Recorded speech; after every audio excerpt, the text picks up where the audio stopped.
وقلبي لديك صلى الله عليك يا أبا عبد الله يا أبا عبد الله روحي وقلبي لديك صلى الله عليك يا أبا عبد الله يا أبا عبد الله.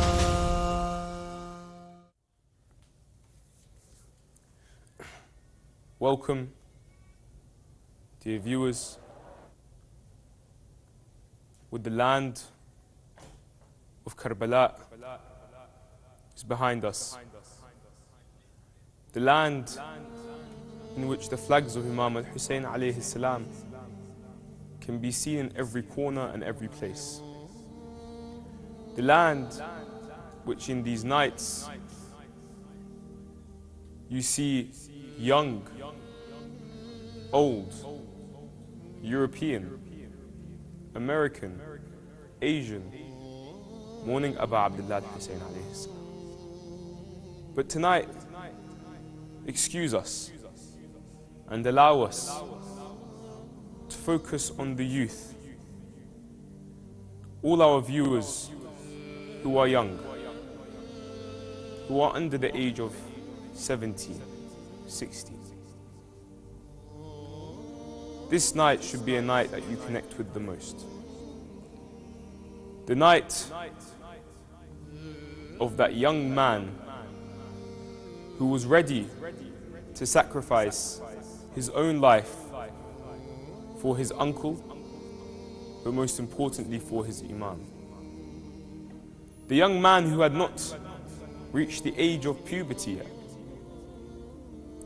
who was still only around years old, who walked onto the battlefield stating that he was the son of Imam Hassan alayhi salam, that he is the nephew of Imam Hussein alayhi salam, and that he is ready to sacrifice everything he has for the Imam. This young man is buried in the shrine behind us and is Qasim ibn al-Hassan. So take your hearts here. Bring your hearts to Karbala. Send your salams on these nights to the master of martyrs and the martyrs who died in the name of Aba Abdillah al-Hussein alayhi salam. This is the IAmHussaini show. And with you is Ali Haidar alongside Sayyid Mohsin Shah. أضم الله أجورنا وأجوركم بالمصابين بالحسين عليه السلام. Brothers and sisters, welcome to the IAmHussaini show, a live show allowing you guys to send your salams, your love, your sincere support, and also your hajat to Sayyid al-Shuhada, the master of martyrs. These are the holy nights that we commemorate and that we remember the tragedies of Aba Abdillah Hussein. So these are the nights that we honor the 72 who gave up their lives for Aba Abdillah Hussein, and these are the nights where you guys can get involved and send your salams to Imam Hussein alayhi salam. Brothers and sisters, the telephone line is open, the number is on the bottom, and not forgetting that you have a chance to have your name written on the flag of Aba Abdillah Hussein alayhi salam. So far, we have many names and we have many spaces still. If you guys would like your name on the flag, please call in and we will do our best for you to send your salam and also to have your name on this precious flag. Although the windows are thick around us, although we are in a building high up, we can still hear the different types of mourning taking place in the streets of Karbala. In fact, I was just passing by and you can clearly hear a beautiful azadar, and you can tell from the sounds that it was, as you call it, Sayyidina, long hand, bottom. And then you turn around to another place and you can hear people chanting and saying Labbaika ya Hussein. Labbaika ya Hussein. And if your ear just moves a bit towards the shrine, you'll hear that also there they are reciting eulogies and beating their chest. These nights are nights of mourning. These nights are nights for you to shed a tear. These nights are nights for you to renew the allegiance. These nights for you are for you and for you to mourn Aba Abdillah al-Hussein alayhi salam. These nights are for you to look at your children, to look at your brothers, to look at your daughters, to look at your sons, to look at your loved ones and know how it would feel if one of them was on the battlefield. These nights are a harsh reality.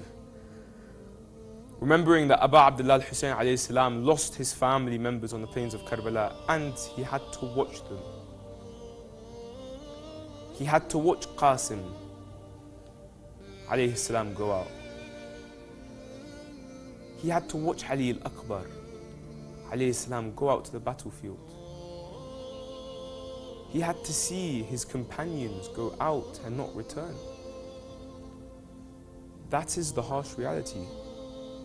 Karbala, Ashura was a massacre and not a battle. And so if you ask why we cry and why we mourn, we do so as someone told me today when asked the question, why do you mourn and why do you serve Imam Hussein? They said, because Imam Hussein deserves it. If anyone on this earth deserves it, it's Imam Hussein alayhi salam. I would like, if you don't mind, Sayyidina, just to speak briefly about mourning. I would love tonight for us to mourn together.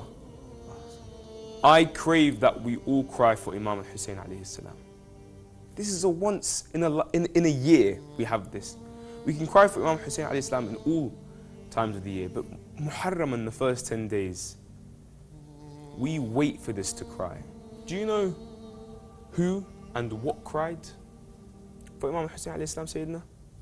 They say even the stones were crying for Aba Abdillah al-Hussein. I'm going to ask you, Sayyidina, is heaven a happy place? Heaven is a place where the angels reside, where the Hur al-Ain reside. It is a place that we are destined to go, inshallah. Inshallah. It's happy. Indeed. Would it ever be sad? I don't think so. On the day of Ashura, even heaven became a place of mourning for Imam Hussein. To that extent, that even heaven, where the angels, all the creations of Allah cried for Imam Hussein. This musibah is not like any other musibah. Even the owl. Yes. Even the owl. Even the owl continues to mourn Imam Hussein. You can find it in Kamil al-Ziyarat, the book Kamil al-Ziyarat. You can find it in the chapter on the owl crying. You will, and the owl mourning Imam Hussein, you will find in which there is a narration that speaks about the owl, how it left the cities. It once used to live within the people, and now it only lives in ruins and goes out in night. And that's the owl. The sky mourned Imam Hussein alayhi salam. The sky. And so these creations mourned Imam Hussein alayhi salam. We are the Shia of Imam Hussein alayhi salam. We are the lovers of Aba Abdillah. We are the slaves and the servants of Imam Hussein alayhi salam. And what gives us comfort is crying for Imam Hussein alayhi salam. We are willing not to cry for anything in this world. Nothing means anything to us. But what we will cry for is Imam Hussein alayhi salam and the musibah of Imam Hussein alayhi salam. Sayyidina, what does crying for Aba Abdillah mean to you? Crying, God blessed us with the emotion of crying. Because crying happens in times of sorrow and sadness, but also in times of happiness. It is a way for us to release our emotion, a way for us to release and relieve our hearts. But when we hear the story of Aba Abdillah al-Hussein, how can one not cry? When we hear what happened to Sayyid Qasim? What happened to Ali al-Akbar? What happened to Aoun and Muhammad, the sons of Sayyid Zainab salam alayha? How can one not cry for Aba Abdillah Hussein? How can one not cry for the Shuhada of Karbala? And it is the dua of Fatima Zahra salam alayha that we should cry for her son. And it is these tears, brothers and sisters, that will speak on the Day of Judgment. It is these tears that will erase our sins. And I have read in a narration from Amirul Mu'mineen, the father of Aba Abdillah Hussein, say that one sincere tear for my son Hussein, one sincere tear that felt heartbreak and sorrow for my Hussein, is strong enough to distinguish all the fires in Jahannam, sorry. Every fire in hell can be distinguished with one sincere tear for Aba Abdillah Hussein. So brothers and sisters, tonight is a night like no other. We are giving you the exclusive opportunity to open up your hearts, open up your hands, reach out to Aba Abdillah Hussein, raise your hands in salam and dua with your hajat, and inshallah you guys will have the opportunity to be considered one of the Shia of Aba Abdillah Hussein. If not, then inshallah one of the lovers of Aba Abdillah Hussein Islam, one of the mourners of Aba Abdillah Hussein Islam, one of those who revived the message of Karbala. So brothers and sisters, the phone lines are open, the numbers there below. You can call in, send your salam, send your hajat on behalf of yourself, your loved ones, your marhumeen, and also have an opportunity to sign and have your name on the flag of Aba Abdillah Hussein alayhi salam. This flag is a replica of the one that's on the dome, and this flag will be taken to the shrine of Abu Fadl Abbas. It will be wiped on the shrine of Abu Fadl Abbas. Allah. This flag will be taken to the shrine of Aba Abdillah Hussein. It will be wiped on the flag of Aba Abdillah Hussein.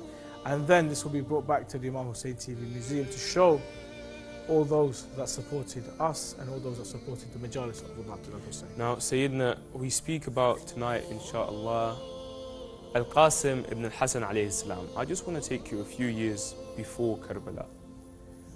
And I want you, before the massacre at Karbala, know that when Rasulullah sallallahu alayhi wa alihi was still alive, he loved Imam al-Hassan and Imam al-Hussein alayhum as-salam. He would embrace them and love them and make it clear to everyone that these are my loved ones. He would say they are my sons. Yes. That's why in the holy verse, come, let us call أبناءنا وأبناءكم ونساءنا ونساءكم وأنفسنا وأنفسكم. The verse of Mubahala, Allah is saying here, so tell them to let's call our sons and your woman and our woman and your woman and yourselves and ourselves. Now the selves here are Nafs Nabi sallallahu alayhi wa alihi, who is Amir al-Mu'mineen. He is the Nafs of Rasulullah. And the woman is Fatima al-Zahra. So who's Abna'ana? Who is our sons? Qasim and Hussein. Their sons. See how the verse refers to sons. So that's on one aspect. And you see, unfortunately, Islamic history, general Islamic history, and non-Shia references do not revere and respect these two grandchildren of Rasulullah sallallahu alayhi wa sallam. In fact, they try and do the opposite, and one of the most heartbreaking things you will read in Shia history, in Islamic non-Shia history books, is the level of disrespect to Imam Hassan alayhi salam. The way they try and disrespect Imam Hassan alayhi salam is in a way like no other. What has Imam Hassan done to you? Salamullahi alayhi. And this is why a lot of Shia scholars had to kind of come out and say, what are you speaking about? What are these things? Don't forget Muawiyah at the time, Bani Umayyah, they really disliked the household of the Prophet Sallallahu alayhi wa alihi. And so there was a lot of fabrications, the same way there was fabrications about Amir al-Mu'mineen, and there was the cursing on the manabir that Muawiyah had ordered. They did the same for Imam Hassan and Imam Hussein, which led to Imam Hassan being poisoned and led to Imam Hussein being here in Karbala alayhum as-salam. But the story of Imam Hassan is a story of oppression. And unfortunately, even till this day, Imam al-Hassan continues to be oppressed. In these texts, in which they are taught, by the way, say they're taught to people. You have people who sit in places and give discussions and lectures about this so-called history, which is all fabricated, of course. This is Imam al-Hassan we're talking about. The warrior, that Imam who stood in the face of oppression, just like his brother Imam Hussein alayhi salam would do in Karbala. And so the story of Al-Qasim alayhi salam starts with his father. Know that Imam al-Hassan wished to be here. And that's why when Imam al-Hassan is on his deathbed and he is now poisoned and pieces of his liver is falling into a plate, and where he then hears his sister Zainab come.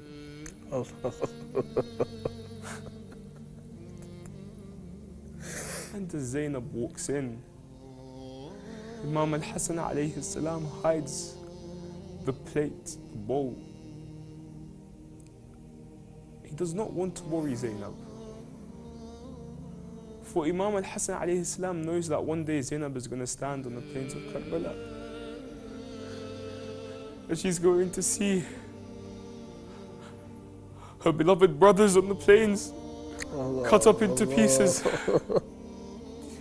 For he knows that as well Zainab will have to see her nephews on the plains of Karbala. He does not want to put more onto her. Zainab has already lost her mother and her father. Zainab is an orphan. Zainab alayhi salam had to lose Rasulullah sallallahu alayhi wa alihi, and had to lose Fatima al-Zahra salamullahi alayha, and had to lose Amir al-Mu'mineen alayhi salam, and now is losing her older brother. You know, Sayyid, there is a feeling when you are an older brother. You know, I have 3 younger brothers. And we spoke about this the other night. I want you to tell me again, but from a different perspective, Sayyid. You know, when there's moments you have to step up and you've got to make sure that you don't show any sort of weakness just so your younger siblings are fine, and because they have all this, they look up to you and they trust that you've got, and hope in you that you've got things under control. And in that moment where you're hurt, you've got to really... Indeed. Being an older brother to many, not just my own 3 younger brothers, I understand the leadership, I understand the commitment, the loyalty, but above all else, I understand the looking after, the taking care of, the protecting, the making sure that everything is okay, to making the guarding that is required. I understand that. And for Imam al-Hassan to know what Aba Abdillah Hussein will go through, and that he cannot be there to protect his younger brother, I think that would have hurt him more than any poison. And that is why we remember on a night like this, Sayyid Qasim. We remember his other son, Abdullah, who ran to protect his uncle. The poet said it wasn't even Abdullah that ran. It was the blood of Imam Hassan in him, running to save his brother. Say, Ya Akhi Hussein, I'm here. I have no sword. I will use my hands to protect you. I have nothing. These are the nights that we remember the young. Sayyid Qasim didn't even have facial hair, barely had a moustache. Own and Muhammad, the sons of Sayyid Zainab Salamu alayha, 8, 9, 10 children. On that day, these children became men. On that day, these children armored up. They mounted horses and they went to attack. And we send our salams to the mothers of those children. Because it was the mothers that pushed for their sons to go. Why are you here? Why is it others are giving their lives, others are giving their sons for Aba Abdillah Hussein, and I can't give mine? Go protect your Imam. Go fight the enemies of Islam, they'd say. Aba Abdillah Hussein will turn and be like, they are young. Jihad is not wajib on them. War is not wajib on them. But then they would say, you give these people the opportunity to sacrifice their lives and you will not give it to my son? So many times these questions came. So many times Aba Abdullah Hussein had to make a decision. With Sayyid Qasim, this was the only memory of his brother. It would have broken his heart for him to see Sayyid Qasim go and not return. The history had to dictate that this episode of Karbala was one of many, many heartbreaks. My heart is broken. Ali Haidar, your heart is broken, and I'm sure the viewers, the brothers and sisters out there watching, their hearts are broken. Inshallah, share with us your sorrow and your grievances for Aba Abdillah Hussein by calling the number below, and inshallah you guys can send your salams to Aba Abdillah Hussein. We're going to have a short break, inshallah, so join us after the break as we continue here on IAmHussaini.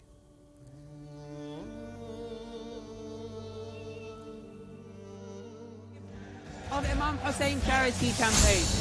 What an honor. As we see that today, another meal is being prepared. Not one, not two, thousands of sandwiches are being distributed. Brothers and sisters, more than 5 nights of Muharram have passed by. I urge you, for the ones that haven't donated, to donate. And for the ones that have donated, donate again. Because donating in the name of Hussein will always give back.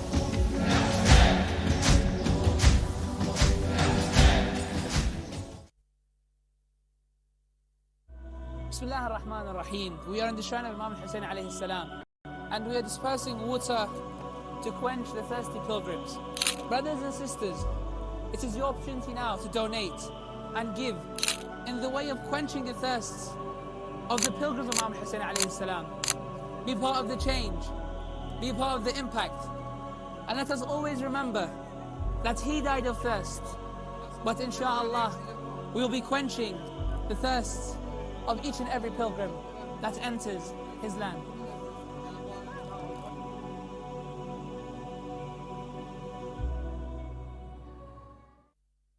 Thank you, brothers and sisters, and welcome to IAmHussaini here on Imam Hussein TV 3, the live show that allows you to send your salams and take your hajjah towards Aba Abdillah Hussein alayhi salam. Yeah. The show that gives you the opportunity to be part of the Zawar and be part of the mourning here in the holy city of Karbala on these holy, holy nights. Brothers and sisters, the phone lines are open. You guys can call in, send your salams on behalf of yourselves, your loved ones, your marhumeen. Have your name written on the flag of Aba Abdillah Hussein alayhi salam, where the flag will be taken to the shrines and it will be wiped on the shrine of Fadl Abbas and also the shrine of Aba Abdillah Hussein, inshallah. And inshallah, your names here will bring you barakah and shafa'ah bidunya wal akhirah, inshallah. Inshallah. Sayyidina, I would just like to, with your permission, look at Al-Qasim alayhi salam. Look at Al-Qasim alayhi salam and really look at how much wisdom such a young man had. how much wisdom. I was in a lecture not too long ago, and I heard some beautiful words from a fantastic scholar. May Allah bless his soul and lengthen his life, inshaAllah. May Allah bless him and lengthen his life, inshaAllah. Someone who really spoke some interesting words, Sayyid. And of the words was a look at our children, look at these children, how they are distracted by games and video games and YouTube and iPads and phones. But Qasim alayhi salam, you know, although being at that age, and usually kids at that age get busy with the dunya, with the games, with this, with that, they go here, there, distractions, right? But Qasim alayhi salam, on the night of Ashura, when Imam Hussein alayhi salam has gathered his companions and tells him, go, for you will eventually be killed. Look at what Al-Qasim alayhi salam is thinking about. He's thinking, the companions of my Imam are going to be killed. Where am I? Am I going to go out and fight? Am I going to go be killed? Will I be part of the martyrs? And so he says to Imam Hussein alayhi salam, will I be of those who die? And Imam Hussein alayhi salam, he knows. He knows. And you've got to keep in mind, this is an uncle speaking to his nephew. And the Imam alayhi salam looks and he's like, what do you think of death? And do you know what Qasim alayhi salam replies with? For you, Aba Abdillah, death is sweeter than honey. Why? Why? Just because Imam Hussein alayhi salam was his uncle? No. Qasim had insight to what it really was. Qasim realized, alayhi salam, that who was standing in front of him was the embodiment of haqq, was God's representative on earth, was his Imam, and because he was his Imam, he was ready to go out and fight for Imam Hussein alayhi salam. And hence why death to him would be sweeter than honey. For you, death is not sweeter than honey. He's saying, for you, me dying to support you, O Aba Abdillah Hussein alayhi salam, death is sweeter than honey. And we stand by the shrine of Abdullah Hussein alayhi salam. Look towards the dome. And I want, inshallah, all the viewers to do the same. Look towards the dome. And think that if you were on that night where Imam Hussein alayhi salam told his companions, go, take the night as a shadow, go, and leave Karbala, leave the battlefield, for you're going to die in a few hours, go, leave. And some did. Some people left. They left Imam Hussein alayhi salam. But that close group stayed. Until one person came out and said, oh my master, if I knew I would be killed. And then brought back to life, and then killed, and then brought back to life. And this were to happen to me so many times over, I would believe you, Aba Abdillah Hussein alayhi salam. Never. We want this. We want to be martyred for the haqq. And so, dear viewers, turn towards Imam Hussein alayhi salam. We were not able to be there. We did not have the tawfiq to be with the martyrs of Karbala. As much as we wish we could have been there. Ya laytana kunna ma'akum. Do we have a caller on the line, producer? And a lot to live for. We remember. And if we go to the streets tonight, you'll see people holding trays with sweets. You'll see people holding trays with candles and henna, as if someone is getting married. But it wasn't to be. We have a caller now on the line. Inshallah, we're about to get through. Ya Allah. Assalamu alaikum, viewer. Wa alaikum assalam wa rahmatullahi wa barakatuh. Your name and where you're calling from, please, sister. I'm Mehnaz from India. MashaAllah, Mehnaz. Aba Abdillah Hussein has chosen you again to speak to him on a night where his heart is truly broken. on a night when the memory of his brother was cut into pieces and destroyed. The pieces that Sayyid Qasim was cut into broke and cut the pieces of Aba Abdillah Hussein's heart. Sister, tonight is the night we honor Sayyid Qasim. Tonight is the night we remember Imam Hassan's contribution to Karbala. Do you have younger brothers, sister? I have cousins, young cousins. You have young cousins? Yeah. Imagine young cousins dressing up with armor, a helmet, a turban worn by your Imam, and getting ready to fight. Dear sister, if you allow me once again to take you to Karbala, where you can imagine it and how it happened 1,400 years ago. With your permission. Please, please. Inshallah. After Ali al-Akbar had gone out,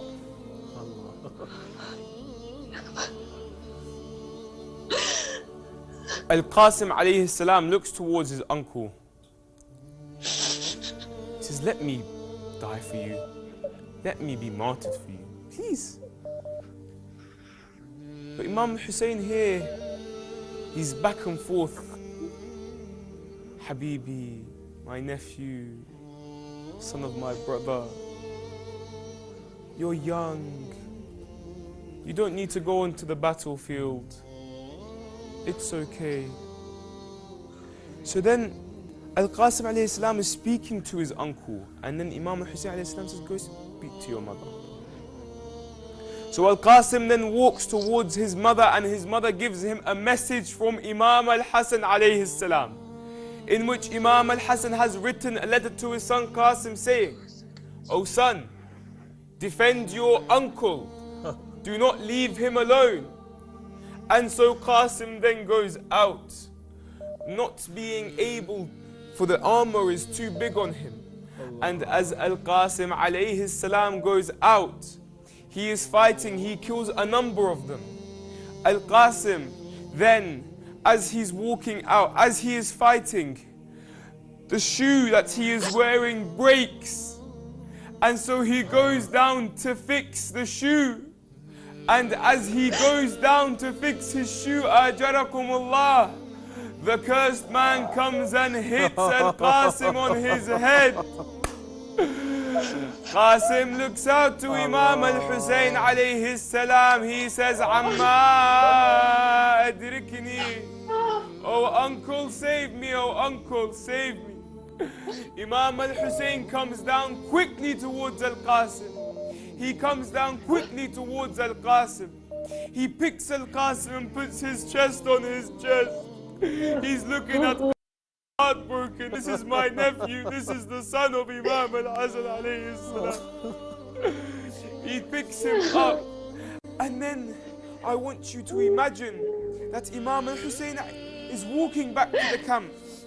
But the legs of Qasim are dragging on the floor. Qasim alayhi salam wasn't tall. Imam Al-Hussein alayhi salam wasn't short. But Imam Al-Hussein is not able to stand up, for his back is broken. Sayyid Mohsin, he's trying to stand up, but he can't pick up his nephew. His nephew, his beloved, is in his hand. Until Imam Al-Hussein alayhi salam puts Al-Qasim next to Ali al-Akbar. And he's looking at his son, and looking at his nephew, and looking at his son, and looking at his nephew, until Sayyida Zainab comes out and screams, Oh Qasim! Sayyida Zainab is looking at the body of her nephew Ali al-Akbar, and is looking at the body of Al-Qasim. And we asked you, sister, do you have any cousins? For Al-Qasim had cousins as well. Don't forget that there is a young girl who will walk in and see both her brother and her cousin dead. Sakina will come in and see Ali al-Akbar. We'll see Qasim. The daughters of Imam Hussein alayhi salam would be there.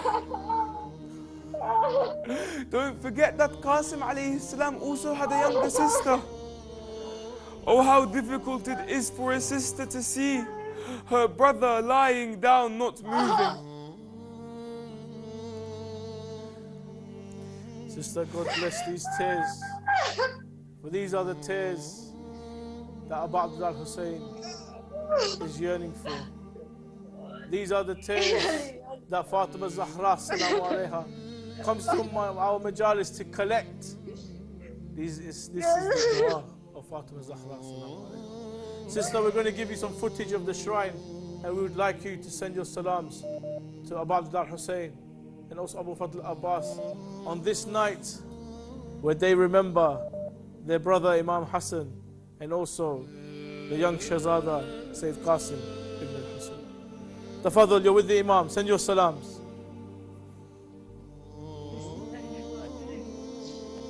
Assalamu alaikum, ya Aba Abdillah. Assalamu alaikum, ya ibn Rasulullah. Assalamu alaikum, ya ibn Fatima. Assalamu alaikum. Assalamu alaikum. Assalamu alaikum, ya ibn Amir al-Mu'minin. Assalamu alaikum, ya ibn Fatima Zahra Sayyidat al-Nisa. Assalamu alaikum, Hussein wa Ali ibn Hussein wa awlad al-Hussein wa ashab al-Hussein. Assalamu alaikum, ya Malay. Ya Kabir Bani Hashim. Assalamu alaikum, ya Babul Haraj. Assalamu alaikum, ya Shakir al-Mourning. Assalamu alaikum, ya Sakkar. Assalamu alaikum, ya Bazali. Ya Prophet Hussein, ya Kashif Markazi, ya Rajil Hussein, Allahumma kulli waliyika yajid Hussein salatu alayhi. Ya Aziz Aqam kulli salati waliyik wa dalilana hatta tuskina.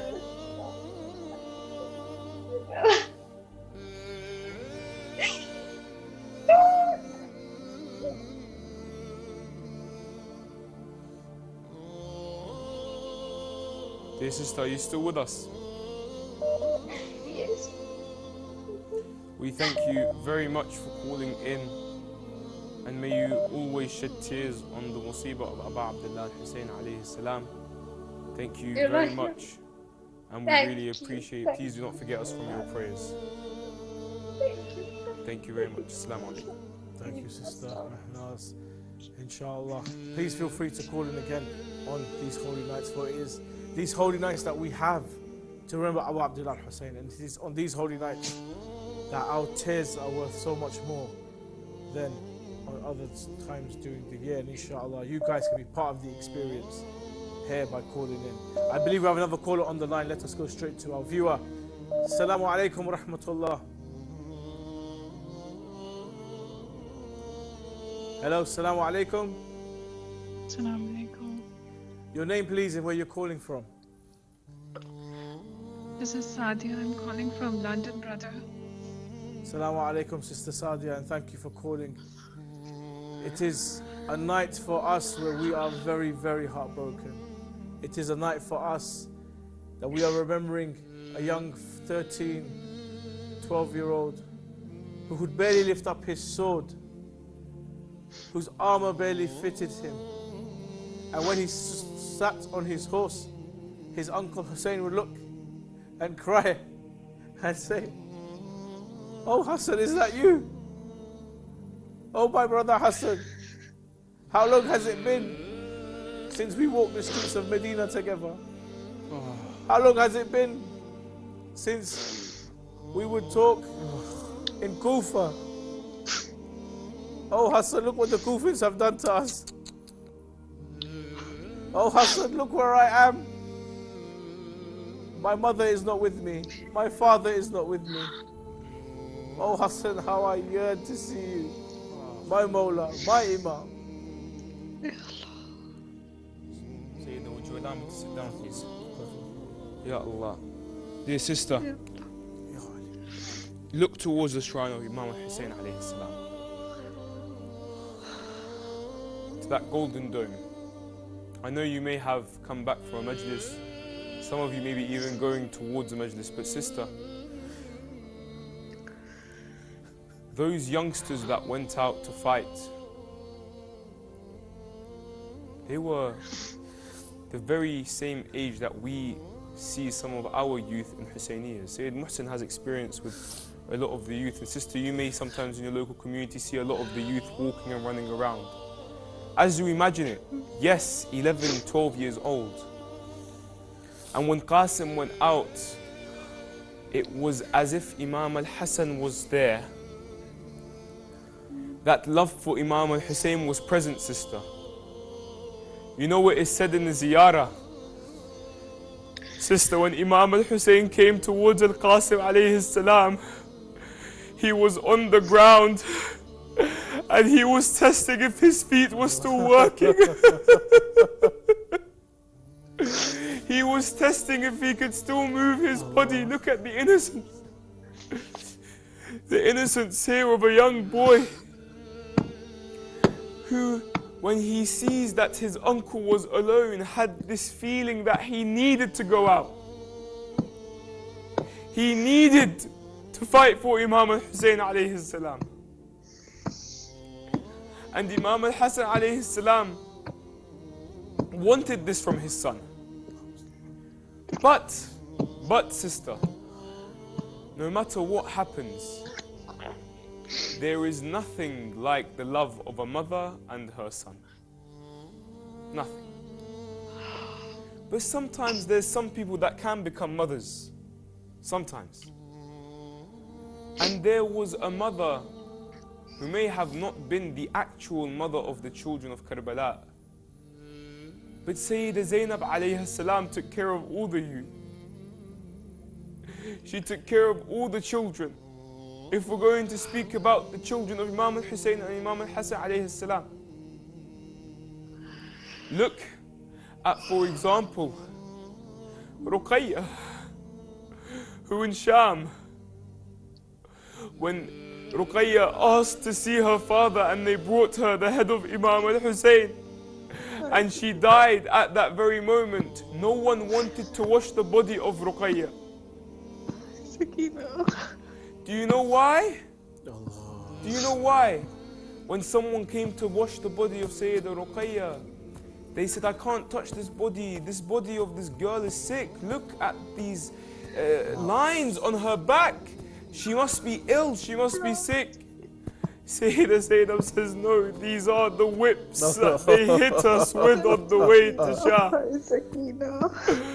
Qasim as well, by the way, had this type of want to protect the women of Bani Hashim, and that's why he went out to fight. I ask you, how difficult it was for Qasim to know that his cousins and that the daughters of Bani Hashim were being treated on this way to Shah.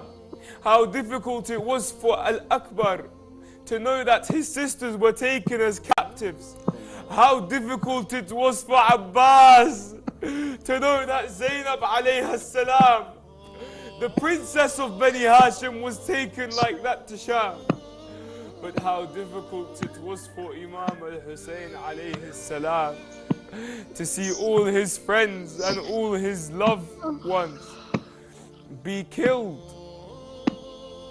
on the plains of Karbala, and for then his family to be taken as captives to Sham. Turn towards Imam Hussein, dear sister, and make Ziyara to Aba Abdillah Hussein alayhi salam, and please do not forget us from your Ziyara.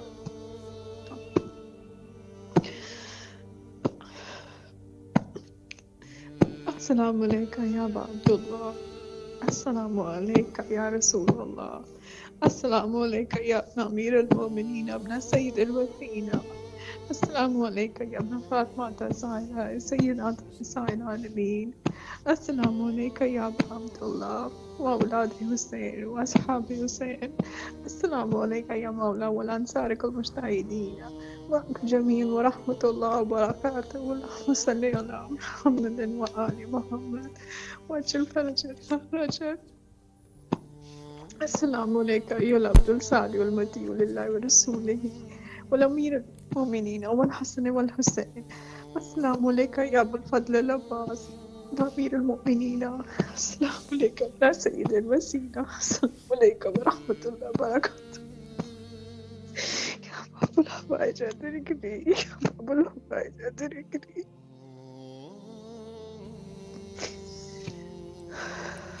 May Allah accept your ziyara and your dua and give you all your hajat, inshaAllah. In the name of Imam Hassan alayhi salam and his son Qasim alayhi salam, inshaAllah. Dear sister, thank you very much for calling in. Thank you. Assalamu alaikum.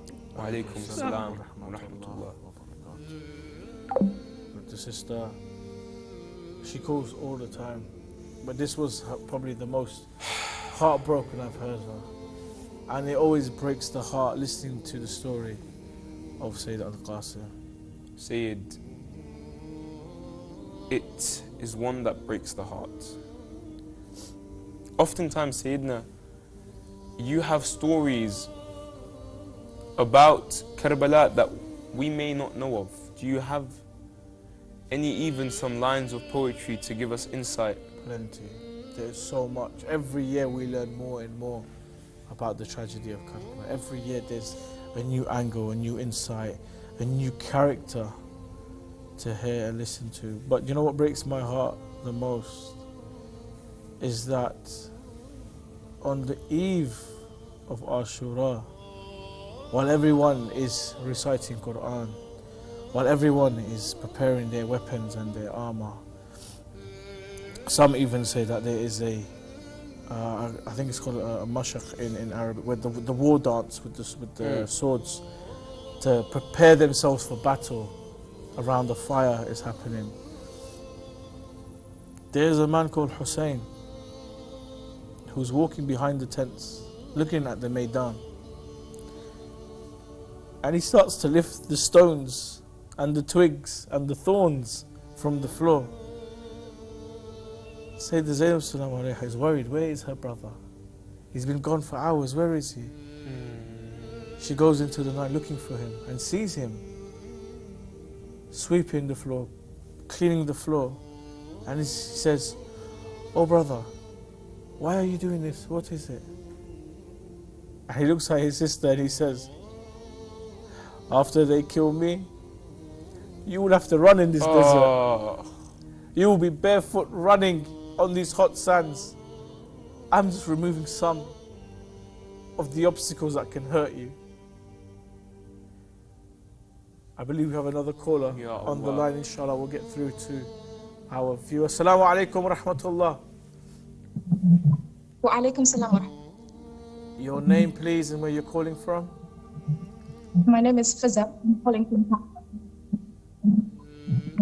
Thank you very much, Sister Fiza. Sister Fiza, tell us, on a night like this, where we honor Sayyid Qasim, Yes. how do you honor Sayyid Qasim? I honor him by remembering what he mentioned about death, that it Sister Fiza, do you have children of your own? No, I am dead. Okay. Please do. I get married as soon as possible. Inshallah. Inshallah. Sister Fiza, Yes. do you still have your mother around? Yes, my mother is still around. And does she want to see you happy? Does she want to see you Yes, true. progress in your life? Does she want to see you married? Yes, she wants to be married. Yeah. And I recently lost my job. Please pray for me. Allah, I pray to Imam Hassan, I get my job back. Inshallah. Inshallah, you'll have everything with your hajat. Inshallah. But know that mothers are very special. And mothers want to see happiness in their children. And there was a young mother who had Qasim. She wanted to see him married. She wanted to see him grow, be a father. She wanted to see him die old. But she also wanted to see him fight for her uncle. She also wanted to see that her sacrifice be accepted along with the other mothers there in Karbala. You know, sister,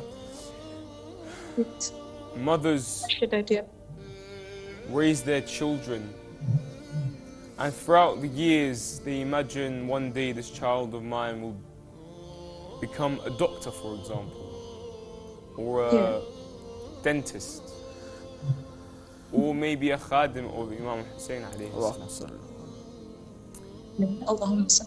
And they go throughout the years raising this child with so much love and hope to see them grow up. And one of the things that mothers wish to see all their children have is being married. And it is one of the most heartbreaking things, and that is why you will see in a lot of the majalis and in the holy shrines, they are now commemorating Qasim ibn Hassan alayhi salam and are preparing a sort of zaffa, some celebration, as you can see in the footage. This is the tradition, the ritual that Karbalais have for Sayyid Qasim. They welcome a marriage and they kind of, in tribute and in honor of Sayyid Qasim, have henna, mendi, they have sweets, and they pretend as if a wedding is going to happen. But everyone knows the real outcome of this tragic story. Dear sister, would you like to do Ziyara of Imam Hussein alayhi salam? It's absolutely bro. Ya Allah, please. السلام عليك يا أبا عبد الله وعلى الأرواح التي حلت بفنائك. عليك مني سلام الله أبدا ما بقيت وبقي الليل والنهار، ولا جعله الله آخر العهد مني لزيارتك. السلام على الحسين وعلى علي بن الحسين وعلى أولاد الحسين وعلى أصحاب الحسين. محمد عجل في أجمعين. Thank you very much, sister, for calling in. May Allah accept all your acts of worships and your dua and your ziyarah, inshallah. And please do not forget us from all your du'as. May Allah give you all your hajat, inshallah. And we thank you very much for calling in. Please do not hesitate to call in these holy nights. And that is for all the viewers, inshallah. Please do call in. The number is currently right here. Sorry, say it. The sister was requesting to pray for her question. Inshallah. She recently lost her job and she really needs to get back into Ya employment. Allah. And I hope this is an inspiration to many of you with hajat and du'as, that you can come to Imam Hussein TV 3 and call our show, and you can be with the Imam Aba Abdillah Hussein, Abu Fadl Abbas, Bab al-Hawa'ij, and you can ask any of your du'as, any difficulty, any calamity that you are going through, that you may think is insignificant. The reality is the Imams are there to help. The Imams are there to listen to your problems, because they do not want to see you in difficulty. They do not want to see you in sorrow, and they want you to feel ease. Inshallah, on a night like this we commemorate Sayyid Qasim ibn Hassan ibn Ali, the only memory that Imam Hussein had of his brother Imam Hassan, the one whose mother wanted him married. The poet says that, oh, you wanted to put henna on your hands, but your son was slain on the plains of Karbala. In honor of his shahadat, use his blood to decorate your hands, for your son is in Jannah. Brothers and sisters, you are watching IAmHussaini here on Imam Hussein TV 3, giving you the opportunity to send your salams and your hajat to Aba Abdillah Hussein alayhi salam. You guys can call in the number below and have a chance to have your name on the flag of Aba Abdillah Hussein, which will be later taken to the shrine of Imam Hussein and also to the shrine of Abu Fadl Abbas, wiped on the shrine, and then later taken to Imam Hussein TV Museum. Producer, do we have another caller on the line? Okay. Assalamu alaikum. Assalamu alaikum. Okay, the connection's a bit... We're going to try one more time. Assalamu alaikum. Alaikum assalam. This is a familiar voice. Your name, please, and where you're calling from? Is it okay that I call in again? I'm Ruqayya. I call in from Sweden. Sister Ruqayya from Sweden. Sister I'm so sorry. No, don't be sorry. Do not be sorry at all, because Imam Hussein wants to hear your voice. I want to hear your voice and what you have to say tonight. And you gave us such a beautiful, beautiful understanding last time of those who fought for Imam Hussein, those young ones. Sayyid Qasim was also a very, very young man, and one who sacrificed his life for Imam Hussein. What does Sayyid Qasim ibn Hassan mean to you, dear Sister Ruqayya?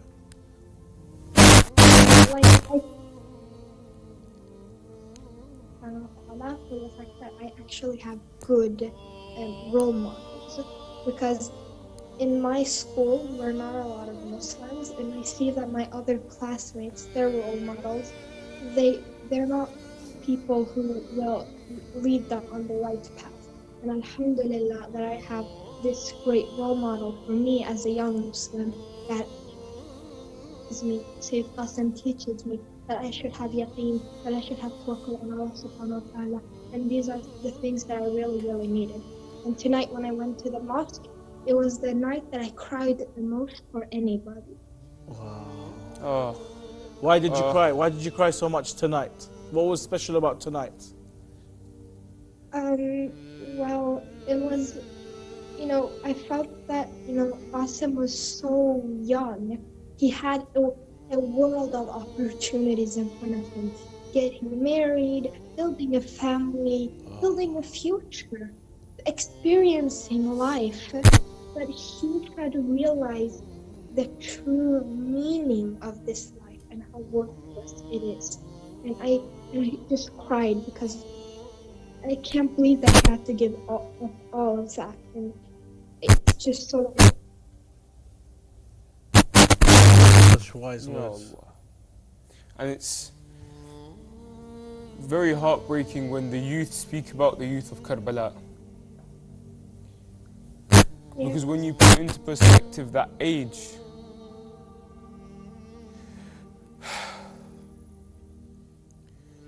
it becomes reality.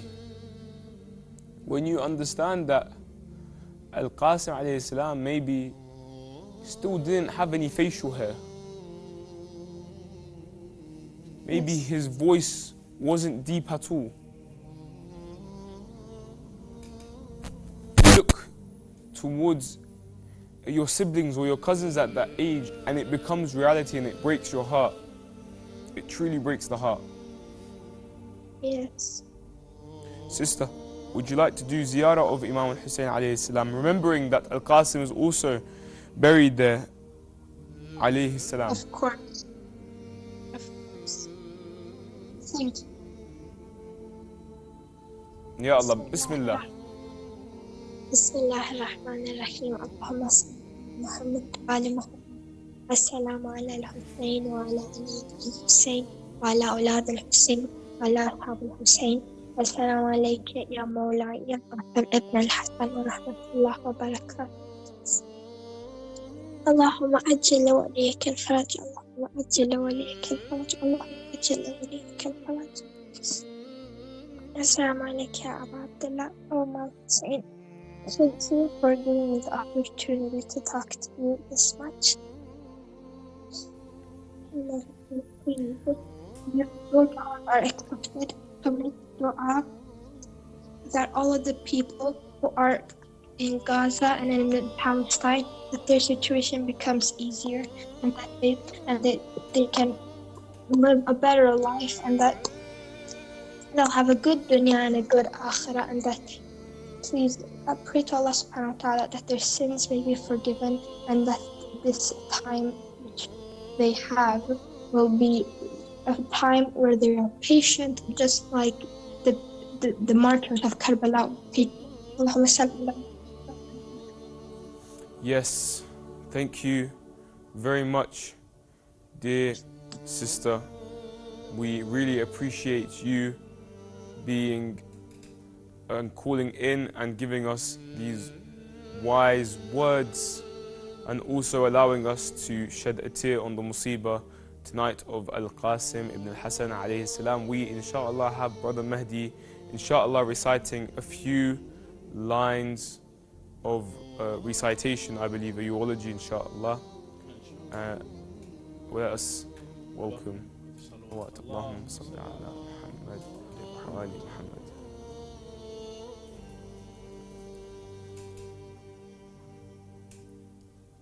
اللهم صل على محمد وآل محمد يا الله اللهم عجل وليك الفرج يا الله. ای قمرم پاشو که خون شده جگرم، خمیده از غم کمرم امیر حرم. ای قمرم پاشو که خون شده جگرم، خمیده از غم کمرم امیر حرم. روی زمین افتادی مقطوع الیمین، پاشوی ام البنین حالمو ببین. افتادی و شد چی بلبلی، تو حرم تو حرم تو حرم. آخه چجوری من این خبرو ببرم نگاه حرومی به سمت خیامه، تو رفتی و کار حسینت تمامه، حسینت تمامه.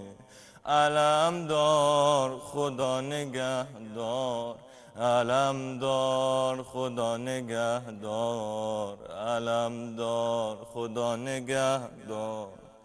کو علمت فدای دست قلمت، نزار بدم من قسمت فدای غمت. پاشو داداش اینجوری شرمنده نباش، آب نیاوردی به جاش توی حرم باش. از چشم تو خون میباره و چشم زدنت آه وای دختر شده با نیزه و تیر، بدنت یا الله. ببین بی تو کاره دشمنم هل است، به سمت رقیه نگاه هرمل است. علم دار خدا نگهدار، علم دار خدا نگهدار، علم دار خدا نگهدار، علم دار خدا نگهدار.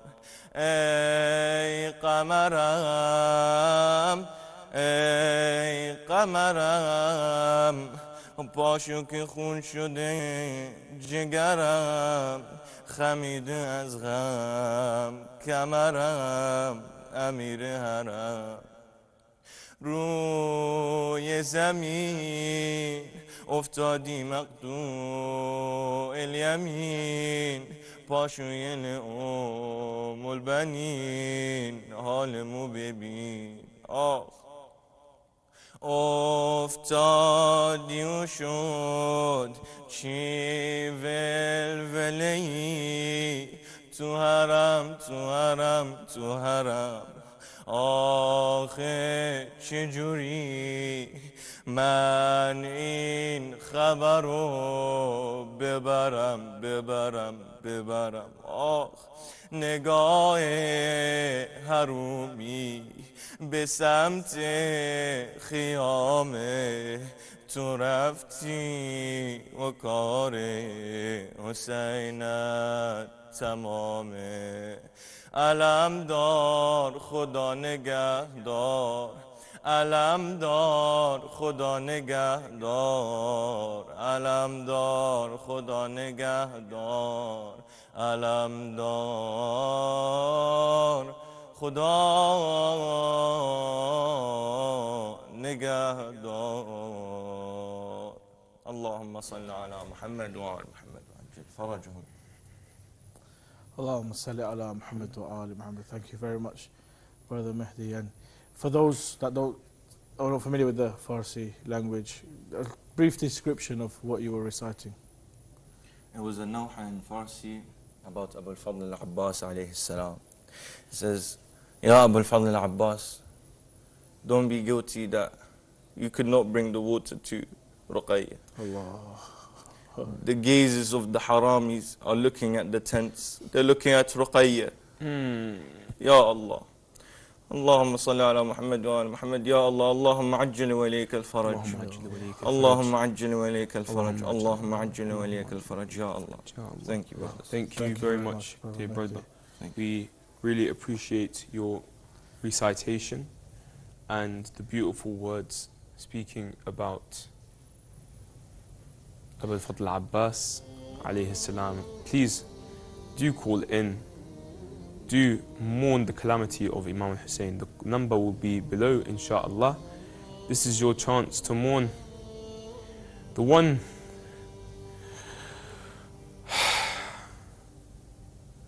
who was all alone. And so his 11-year-old nephew had to go out and fight for him. And the one who was killed thirsty, who when Ali al-Akbar went out to fight. Ali al-Akbar is inshallah someone we will discuss tomorrow inshallah. Please, we must know the status of those who died for Imam al-Hussein alayhi salam. These were not ordinary people. These were people who recognized that Imam al-Hussein alayhi salam was their Imam, and that their Imam now was mazloom, that he was oppressed. Allah. And these people were also family to the Imam. And so that these people loved their Imam, loved their uncle, loved their father. And it was difficult for them to see Imam al-Hussein walk in the tents and stand and ask if there was anyone there. Ya Allah. It was difficult for Al-Qasim to see Imam al-Hussein and Ali al-Akbar. Ali al-Akbar alayhi salam, when he went out to fight, he came back and told his father, "Oh father, the thirst is killing me. The thirst is killing me, oh father." And so Ali al-Akbar was told by Imam al-Hussein, "Your grandfather Rasulullah sallallahu alayhi wa alihi will give you a drink from after it. You will never go thirsty again." Now keep in mind that Imam al-Hussein at this time is also thirsty. But he is thirsty and he is seeing his son fight. And he would also see his nephew fight. And would also see his brother, his backbone, his alamdar fall onto the ground. This was the heartbreak of Imam al-Hussein. If you think Imam al-Hussein worried about his thirst or worried about dying, no. He was heartbroken because he saw his family and friends. I believe we have a caller to mourn Aba Abdillah al-Hussein alayhi salam. Bismillah ar-Rahman ar-Rahim. Assalamu alaikum. Assalamu alaikum, Ya Aba Abdillah. Assalamu alaikum. Brother, your name and where you're calling from? I'm Syed Suleiman Shokat, calling from New York. Were you the brother that said that their mother passed away recently? Yes. So Sayyid, you know how difficult it is to say goodbye to a mother, yes? Qasim had to say goodbye to his mother as well. It is okay. Imam Hassan had to say goodbye to his mother as well. There's no issue in speaking the musibah of Fatima al-Zahra alayha salam. You know, when Imam Hassan and Hussein walked into their house, they asked the maid, the servant, that which was standing at the house in front of the room of Fatima al-Zahra. They say, where is our mother Zahra? Where is our mother Fatima alayha salam? She says to them, oh my masters, your mother Fatima is asleep right now. They would say to her, no, no, our mother at this time would not sleep. She would sit and recite verses and would worship Allah subhanahu wa ta'ala. They would enter towards Fatima al-Zahra alayha salam, Imam al-Hassan at the head, Imam al-Hussein at the feet of Fatima al-Zahra, and would say, oh Mother Fatima, respond to us. They would go into the streets of Medina. They would run towards the Prophet's mosque to find Amir al-Mu'mineen. Someone would stop them and say, oh my masters, what is wrong with you? What is wrong with you? They would say to him, our mother Fatima has passed away. They would see Amir al-Mu'mineen and say, oh father, our mother Fatima has passed away. Amir al-Mu'mineen would fall. He would not be able to handle this musibah.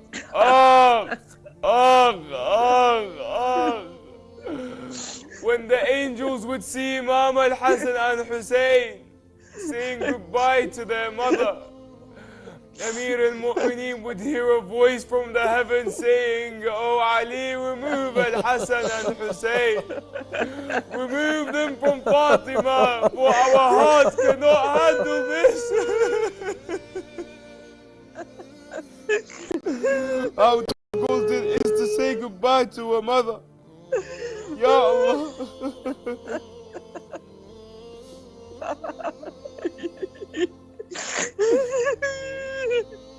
Brother, you are in Karbala right now.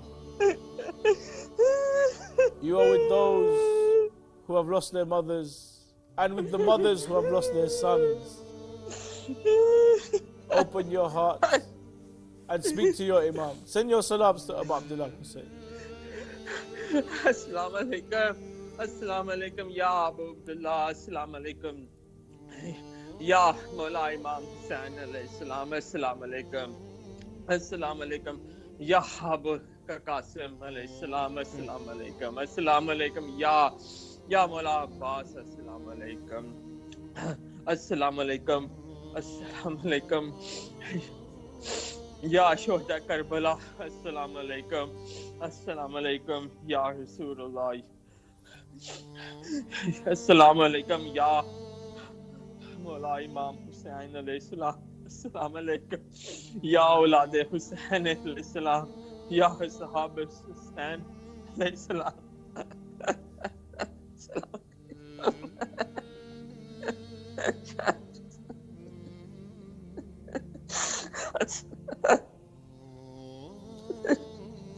Brother, it is okay to be heartbroken.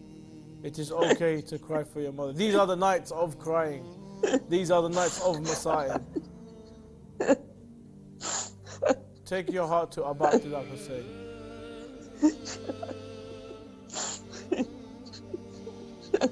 Oh. Open your heart. Open your heart to Imam Hussein alayhi salam. Allahumma salli ala Muhammadin wa ala ali Muhammad. Allahumma salli ala Muhammadin wa ala ali Muhammad. Imam al-Rida alayhi salam says to one of his companions, if you are to cry, then cry for Imam al-Hussein.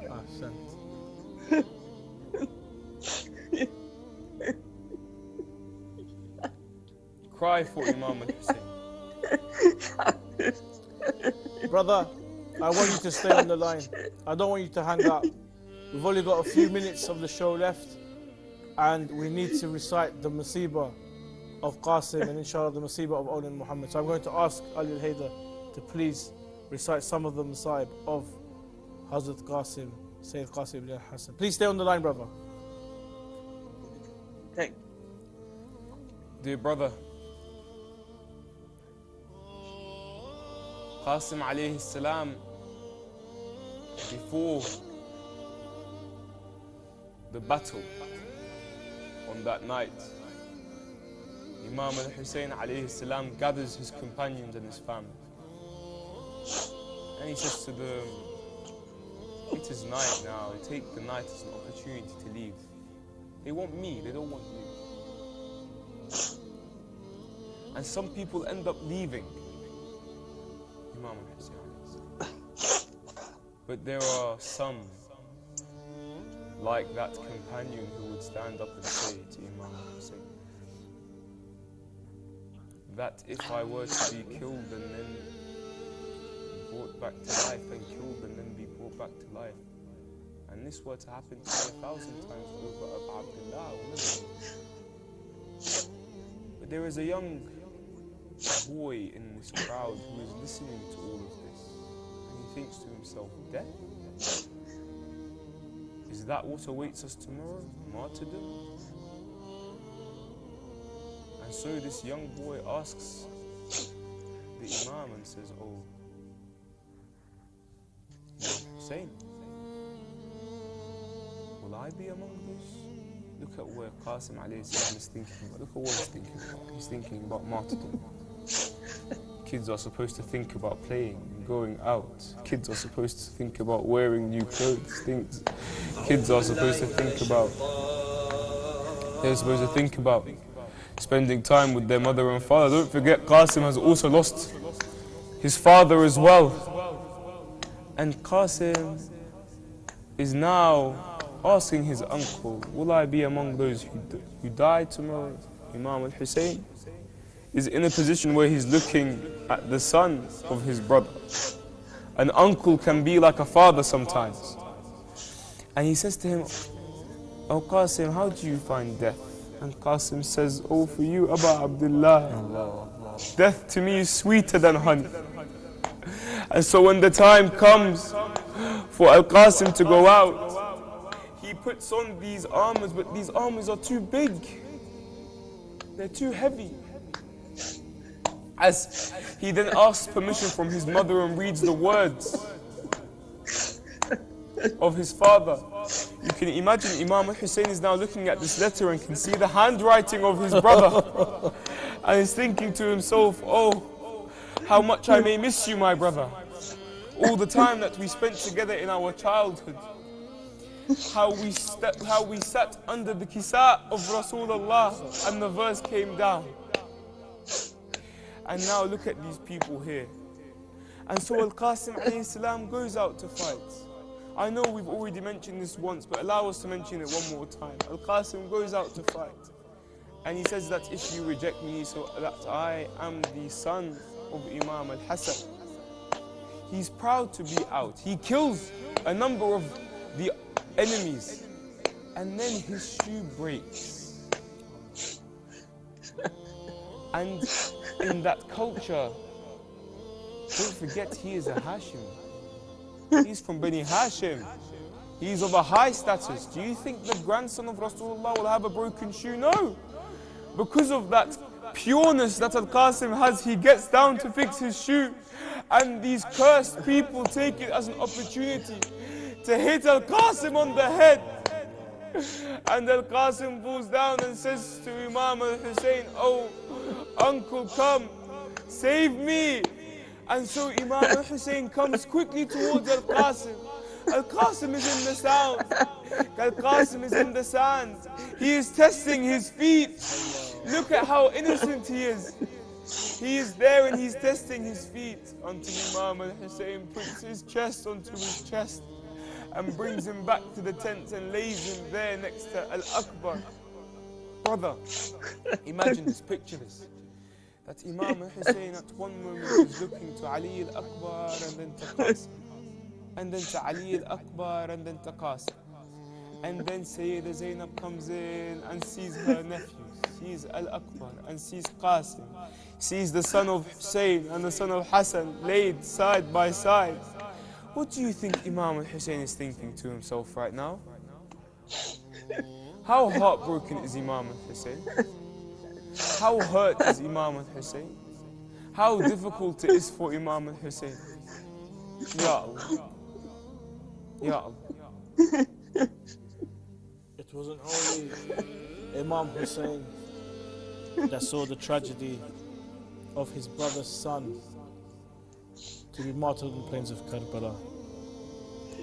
And it wasn't only Imam Hassan that gave his son in sacrifice of Aba Abdillah Hussein. There was one, Sayyida Zainab salamu alayha, who had two sons, Own and Muhammad, and they were but 8 to 9 years old. Sayyida Zainab would beg Imam Hussein, let my sons fight. Let them sacrifice their lives for you, Ya Aba Abdillah. He would say, Imam Hussein would say, they are too young. Jihad is not wajib on these children. And Sayyida Zainab said, do you remember in the battle of Siffin, when you fell to the ground and Abbas came running to protect you and saved you from the enemies? He was 8 years old then. My children are 8 years old. Let them fight. Let them protect you. It was the likes of Ali al-Akbar and Abu Fadl Abbas that taught Own and Muhammad how to fight. Taught them the art of fencing and sword fighting. So Imam Hussein dressed Own and Muhammad, got them ready, and sent them out together to fight the army. And Abu Fadl Abbas and Imam Hussein would watch, smiling, for they were defeating the enemy wherever the pair went, looking after one another. Until the general said that we cannot defeat these two, we have to split them apart. So he devised the plan to separate the brothers and then attack them from every angle possible. Both laid on the ground. Imam Hussein let out screams and ran to Own and Muhammad. It was their final moments. And they said, Assalamu alayka ya Aba Abdillah. Please accept this as our final salam. Tell our mother we did what she asked us to. Tell our mother we did what she said. We didn't go near the river. We didn't drink the water. Aba Abdillah Hussein brought the children back, Own and Muhammad, to the camp. Ali al-Akbar saw the bodies and started wailing and slapping his face. My brothers, Own and Muhammad, they've killed my brothers. But there was one lady who wasn't crying. There was one lady who wasn't screaming. That was Own and Muhammad's mother, Sayyida Zainab. She was far more concerned about her brother, Imam Hussein. She was far more concerned about Abu Fadl Abbas. She was far more concerned about Ali al-Akbar. And she didn't shed a tear. She didn't cry when they died. She didn't cry when they were buried. She didn't cry at all. Until she came home to Medina. Until she came home. And she walked into a bedroom and she saw 2 empty beds. And that is, they say, when she fell to the ground and she cried until she was unconscious. Oh Sayyidina, these are the nights of tears and these are the nights of mourning for Aba Abdillah Hussein. We thank you for your phone call and we pray that may Allah subhanahu wa ta'ala accept your azar. May Bibi Park accept your ursa and your tears. And inshallah, may the Ahlul Bayt welcome your mother as one of their Shia and one of their lovers. Thank you so much for your phone call. We only have a few minutes left, Ali Haidar. And I would like to quickly thank everyone that joined us on this show, all the callers. And inshallah, may they continue to call over the next couple of evenings. Tonight, we remember the one who represented Imam Hassan and Imam Hussein. Tonight we honor and we send our salams to the one that could not lift his sword, but lifted it for Aba Abdillah Hussein. We send salam to the one who Aba Abdillah Hussein had to bring back in pieces, for his body kept falling from side to side. And we send salams to all of those mothers who gave their sons in the way of Aba Abdillah Hussein. Ya Allah, we turn towards Imam Hussein alayhi salam. Say a quick Ziyara, Bismillah ar-Rahman ar-Rahim. Ya Allah. Assalamu alayka ya Aba Abdillah wa ala al-arwah allati hallat bifina'ik. Alaykum minni jami'an. Salamullahi abadan ma baqit wa baqiya al-layl wal nahar. ولا جعله الله آخر العهد مني زيارتكم. السلام على الحسين وعلى علي بن الحسين وعلى أولاد الحسين وعلى أصحاب الحسين وعلى أبي فضل العباس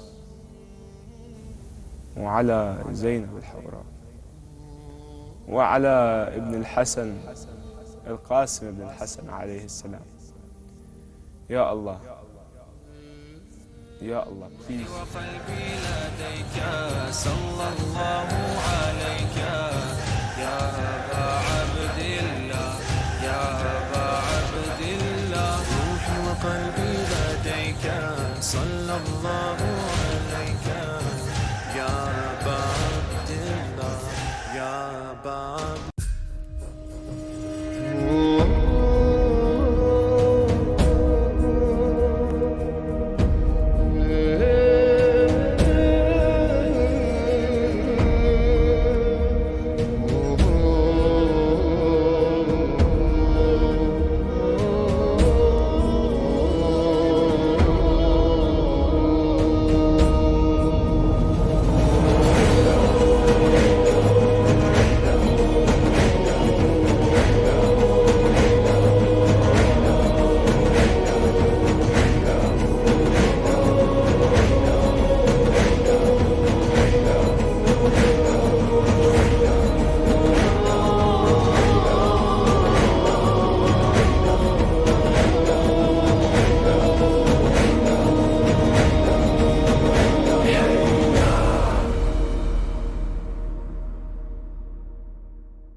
Mother, forgive me, for I no longer live, but I gave till nothing left there was to give.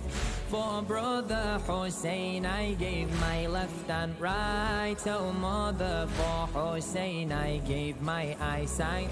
Karbala, ya Karbala, ya Karbala, Karbala, ya Karbala, ya Karbala, Karbala, ya Karbala.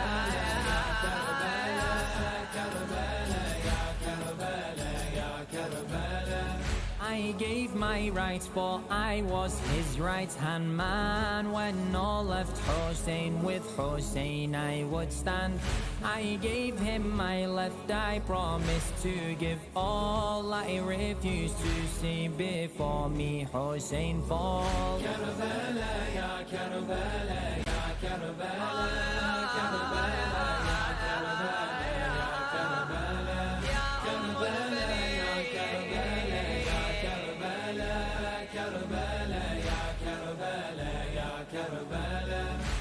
with an arrow to my eye. I could still see like Zainab, I still saw nothing but beauty. They rejoiced at my pain, but did they not know? For Hussein on death itself, myself I throw. Karbala, ya Karbala, ya Karbala, Karbala, ya Karbala, ya Karbala, Karbala, ya Karbala, ya Karbala, Karbala, ya Karbala, ya Karbala. They hit me with a pole, my balance I lost. No arms to support, from my horse I was tossed.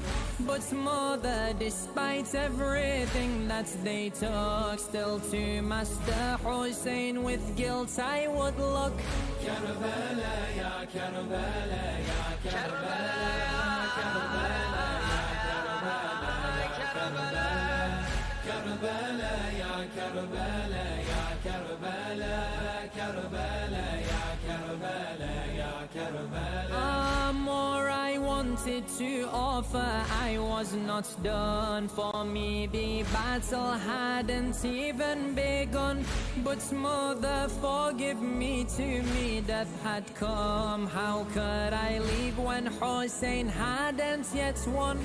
Karbala, ya Karbala, ya Karbala, Karbala, ya Karbala, ya Karbala, Karbala, ya Karbala, ya Karbala, Karbala, ya Karbala, ya Karbala. Mother, though in my grave you have my support, continue my mission for which I had fought. Mother, for forgiveness I ask you again, for I departed and alone stands Hussein. Karbala, ya Karbala, ya Karbala, Karbala, ya Karbala, ya Karbala, Karbala, ya Karbala, ya Karbala, ya Karbala, ya Karbala, ya Karbala.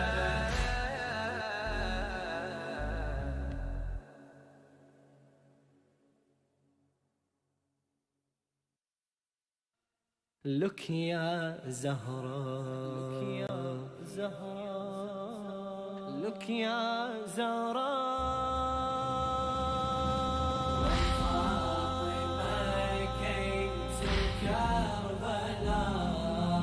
Zainab said, do not look ya Zahra, go back, oh mother, they've killed my brother. Zainab said, do not look ya Zahra. When the night fell on that desert camping, a lonely voice was heard in mourning. Then she looked and saw someone approaching, one who would join her in her grieving. She had come to see her progeny and what had become of destiny. But she could not let her to go closer. She did not want her to really see. I do not want to go further. You will only stand horror, body with no head, to dead. Zainab, not look ya Zahra. When I came to Karbala, do not look ya Zahra, go back, oh mother, they Zainab said, do not look ya Zahra.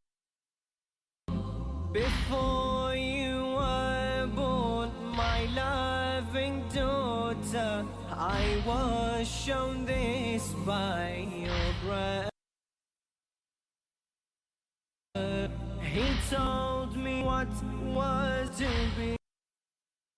my son, and how it would be a tragedy. Mother told me of this day as well. I knew what was to become of me, but even then I could not stand witness when I saw Shimmer walking to him.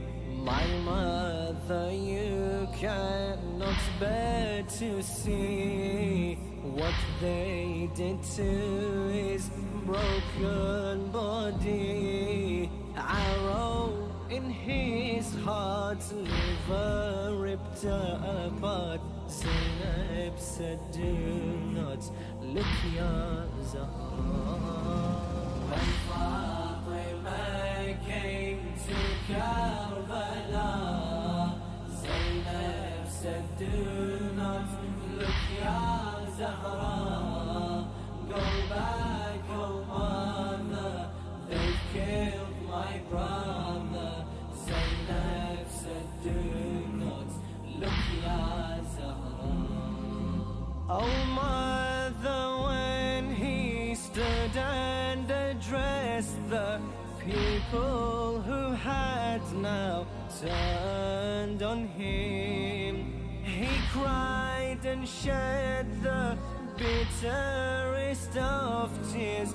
I never saw such a thing. My brother, you who define what is,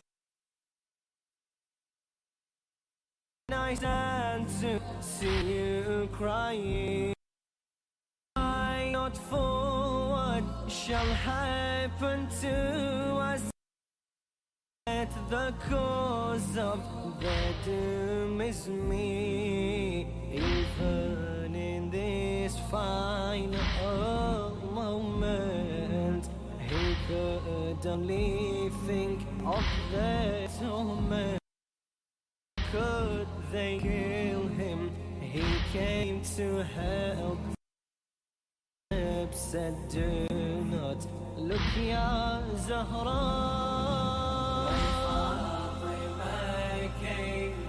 Karbala, Zainab said, do not look, Ya Zahra. Go back, oh mother, they've killed my brother. Zainab said, do not look, Ya Zahra. Then her mother's eyes began to wander. Another body she had to see. A new grave had been dug in the morning. A young infant that was buried. There lay the young Qasim, son of Hassan, and next to him the older Ali.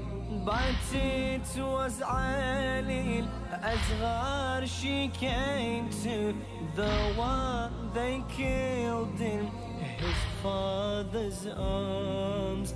What was the sin of this poor child? When the arrow hit, he had wailed. He cried, I'm thirsty, have they no mercy? Zainab said, do not look, Ya Zahra.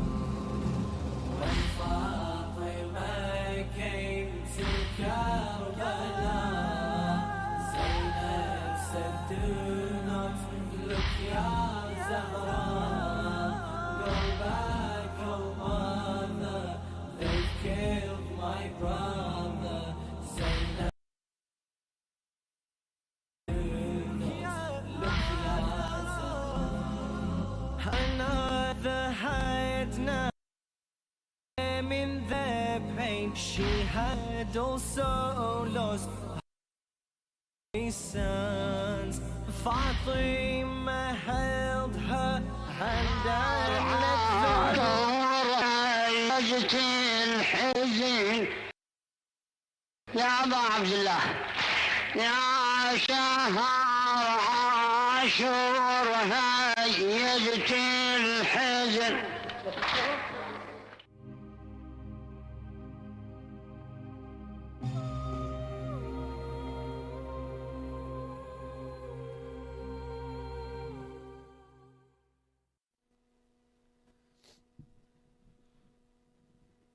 صلى الله عليك يا أبا عبد الله وعلى الأرواح التي حلت بفنائك.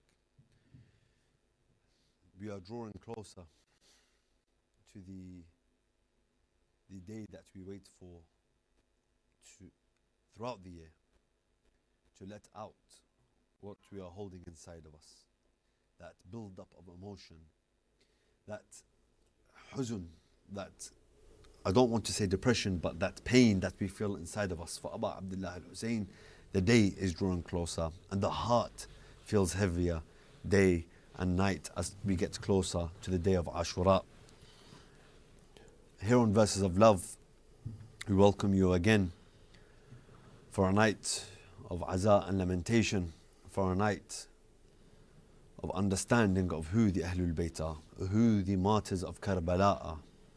And throughout the previous nights, we have spoken about al-Banin salamullahi alayha, al-Alila, Fatima al-Alila, daughter of Imam Hussein, Muslim ibn Aqil, the companions, the Ansar, Abu al-Fadl al-Abbas. But tonight, traditionally, we commemorate a personality that I personally hold very dear and I feel a strong connection with. That is none other than Qasim ibn al-Hassan salamullahi alayhi. That young warrior. He didn't set out to be a warrior, but he became a young warrior on the day of Ashura.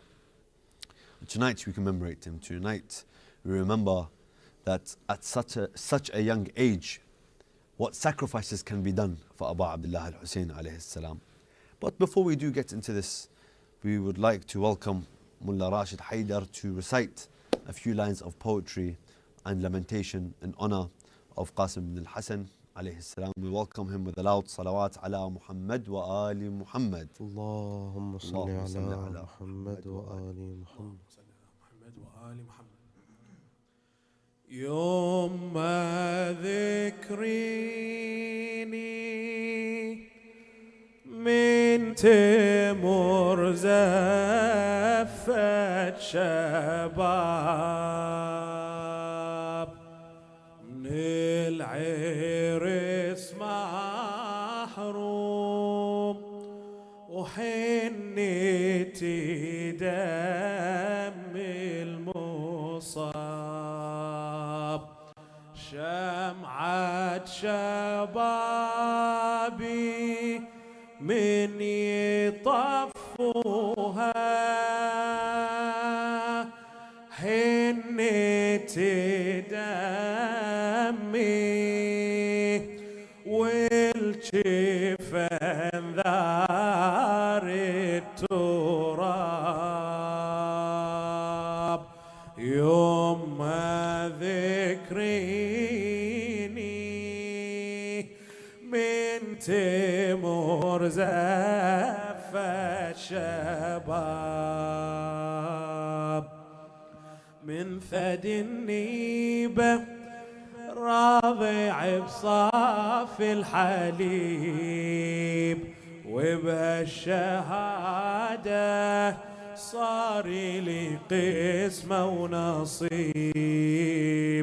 من ثد النيبة راضع بصاف الحليب وبهالشهادة صار لي قسمة ونصيب حفيت بدمي خلي فرشوها حفيت بدمي خلي فرشوها حنيت دمي والجفن ذار التراب يوم ذكري ذكريني من تمر زفة شباب، يوم ما ذكريني من تمر زفة شباب،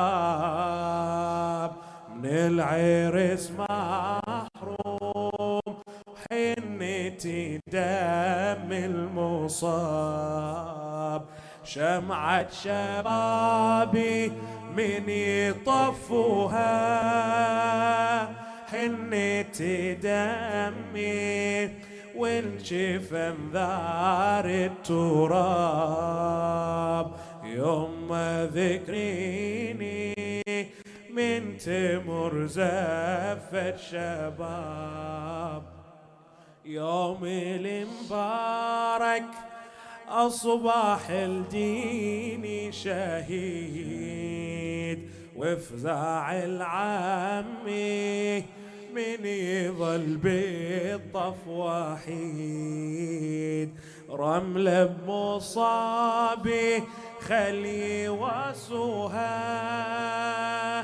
رملة بمصابي خلي وسوها حنة دمي والجفن ذار التراب، يوم ذكريني من تمر زفة شباب، يوم ذكريني يوم ذكريني من تمر زفة شباب، من العرس محروم حنتي دم المصاب، شمعة شبابي من يطفوها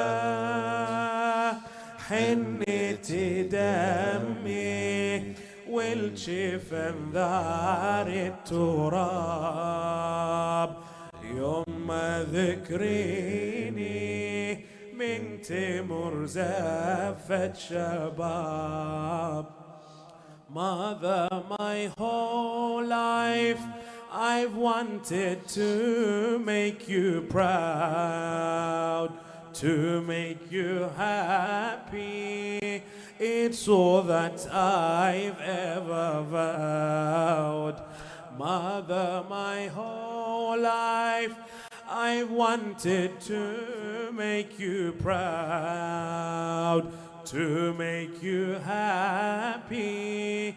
It's all that I've ever vowed.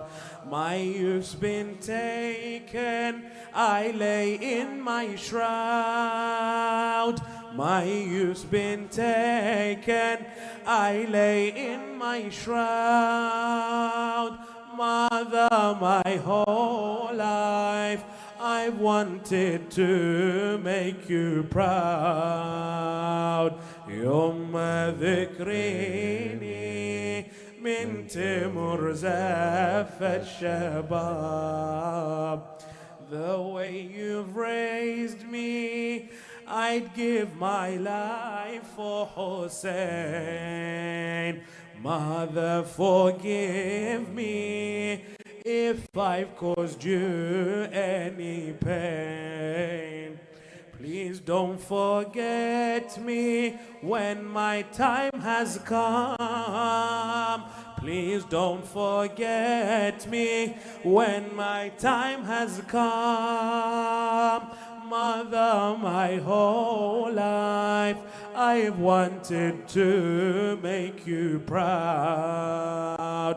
يوم ذكريني من تمر زفة شباب.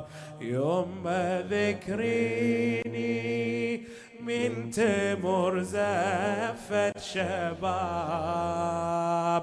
من العرس محروم حنتي دم المصاب. شمعة شبابي من يطفوها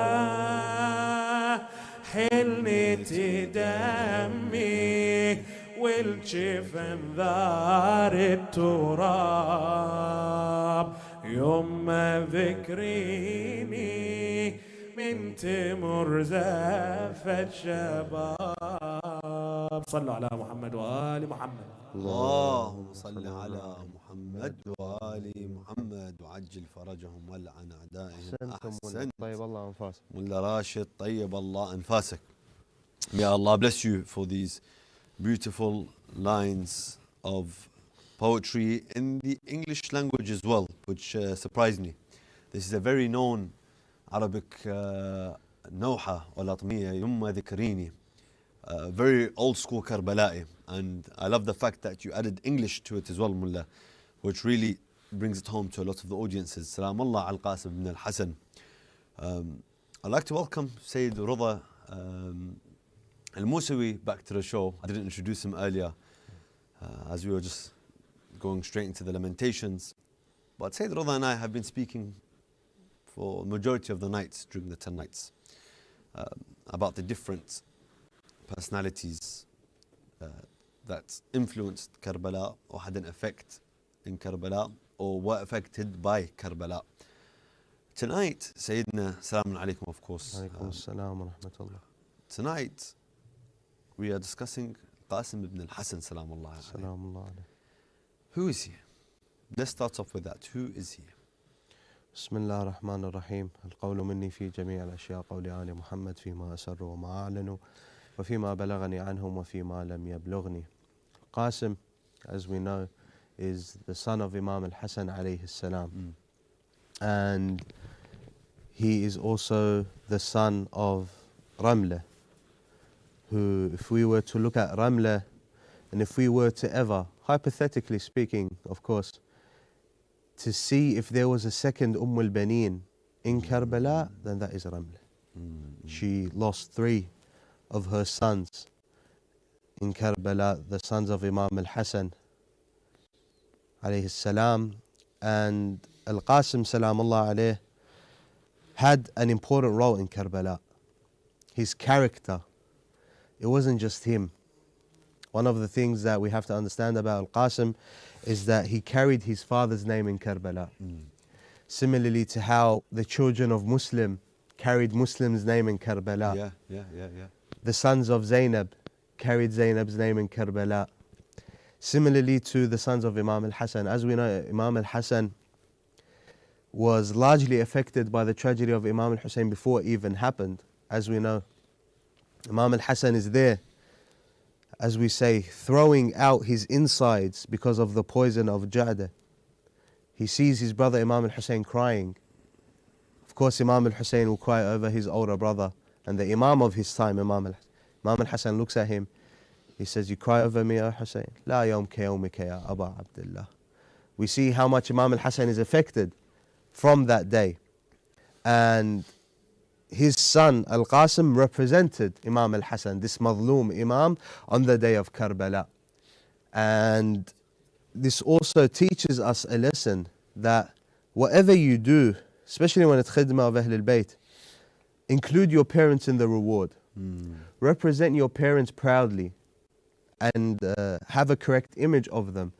As we see the khadama, if they're handing out tea or anything, what do the khuddam tell them? Rahmallahu waldiyak. May God's mercy be upon your parents for raising you this way, to be a khadim. So we have to take that in the part of Al-Qasim, because we see Al-Qasim, when he went to Imam al-Hussein, he didn't just say that I'm coming to fight. He says, this is the clothes of my father. This was the wasiyah of my father. My mother has placed these clothes on top of me. My mother has given me... See how he includes his mother and father in who he is. It's also a lesson that never forget your mother and father. They made you who you are. Al-Qasim exemplifies this in his actions, salamullah alayh, that he carried his father's name. Many people, they carry their father's name in the worst way possible. They do not represent their parents in the correct way. And that is something that we should take into consideration, especially when Al-Qasim is a role model, not just for the youth, for everyone. And we also see another point in Al-Qasim, that his role wasn't just specified to Yawm al-Ashur. Because he sacrificed for Imam al-Hussein, he became eternal. Until now, we remember Al-Qasim. We cry over Al-Qasim because he became a role model for the youth. a role model for bravery, a role model, like you said, a warrior in his own right, where they had to attack him with many men, not just one-on-one, because he was brave enough. The teachings of Hussein and Al-Abbas, salamullah alayh. So we see that he fell under the banner of the long-lasting and everlasting banner of Al-Hussein ibn Ali, salamullahi alayh. So this is Al-Qasim, and this is the role that he played in Karbala, which is very touching to the heart, especially when we remember his musibah. We have to understand there are many insights we can gain from his life, even though we see a short amount of years. Some narrations say 11 years old, some narrations say 13, but there are a lot of insights we can gain from his life. One of which is Al-Qasim's perspective on death. Us, youth and grown-ups, we hate thinking about death. We hate mentioning death. We hate remembering death. If you were ever to sit down with a group of friends of yours, you want to see that group scatter away so quickly, mention death in front of them.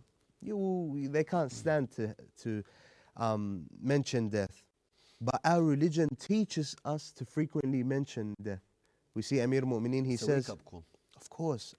Amir al-Mu'mineen, he says, أكثروا ذكر الموت ويوم خروجكم من القبور وقيامكم بين يدي الله عز وجل تهون عليكم المصائب. He says, frequently remind yourselves of death. Remind yourselves of the day that you will be resurrected on the day of judgment. Your calamities in this world will become insignificant. تهون عليكم المصائب. Because when our perspective of death turns into a reminder, like you said beautifully, a wake-up call, for us to always remember that as long as when they asked Imam Hussein, كيف أصبحت? He says, أصبحت ولي رب فوقي والموت يطلبني. Death seeks me. I woke up, I have a God above me, and death seeks me. So when you have that perspective that death is something that should push you to do good, that should push you to gain closeness to Allah Azza wa Jal, you will be like Al-Qasim, where he was asked, how do you view death? This is an 11-year-old we're speaking about, by the way. He answers a question that many grown-ups would not be able to answer. He says, أحلى من العسل, sweeter than honey. What type of insight, what type of foresight, what type of basira did Al-Qasim have? He says, I view it as sweeter than honey, because if it is in the sake of the truth, if in the sake of the Imam of my time, then death is this.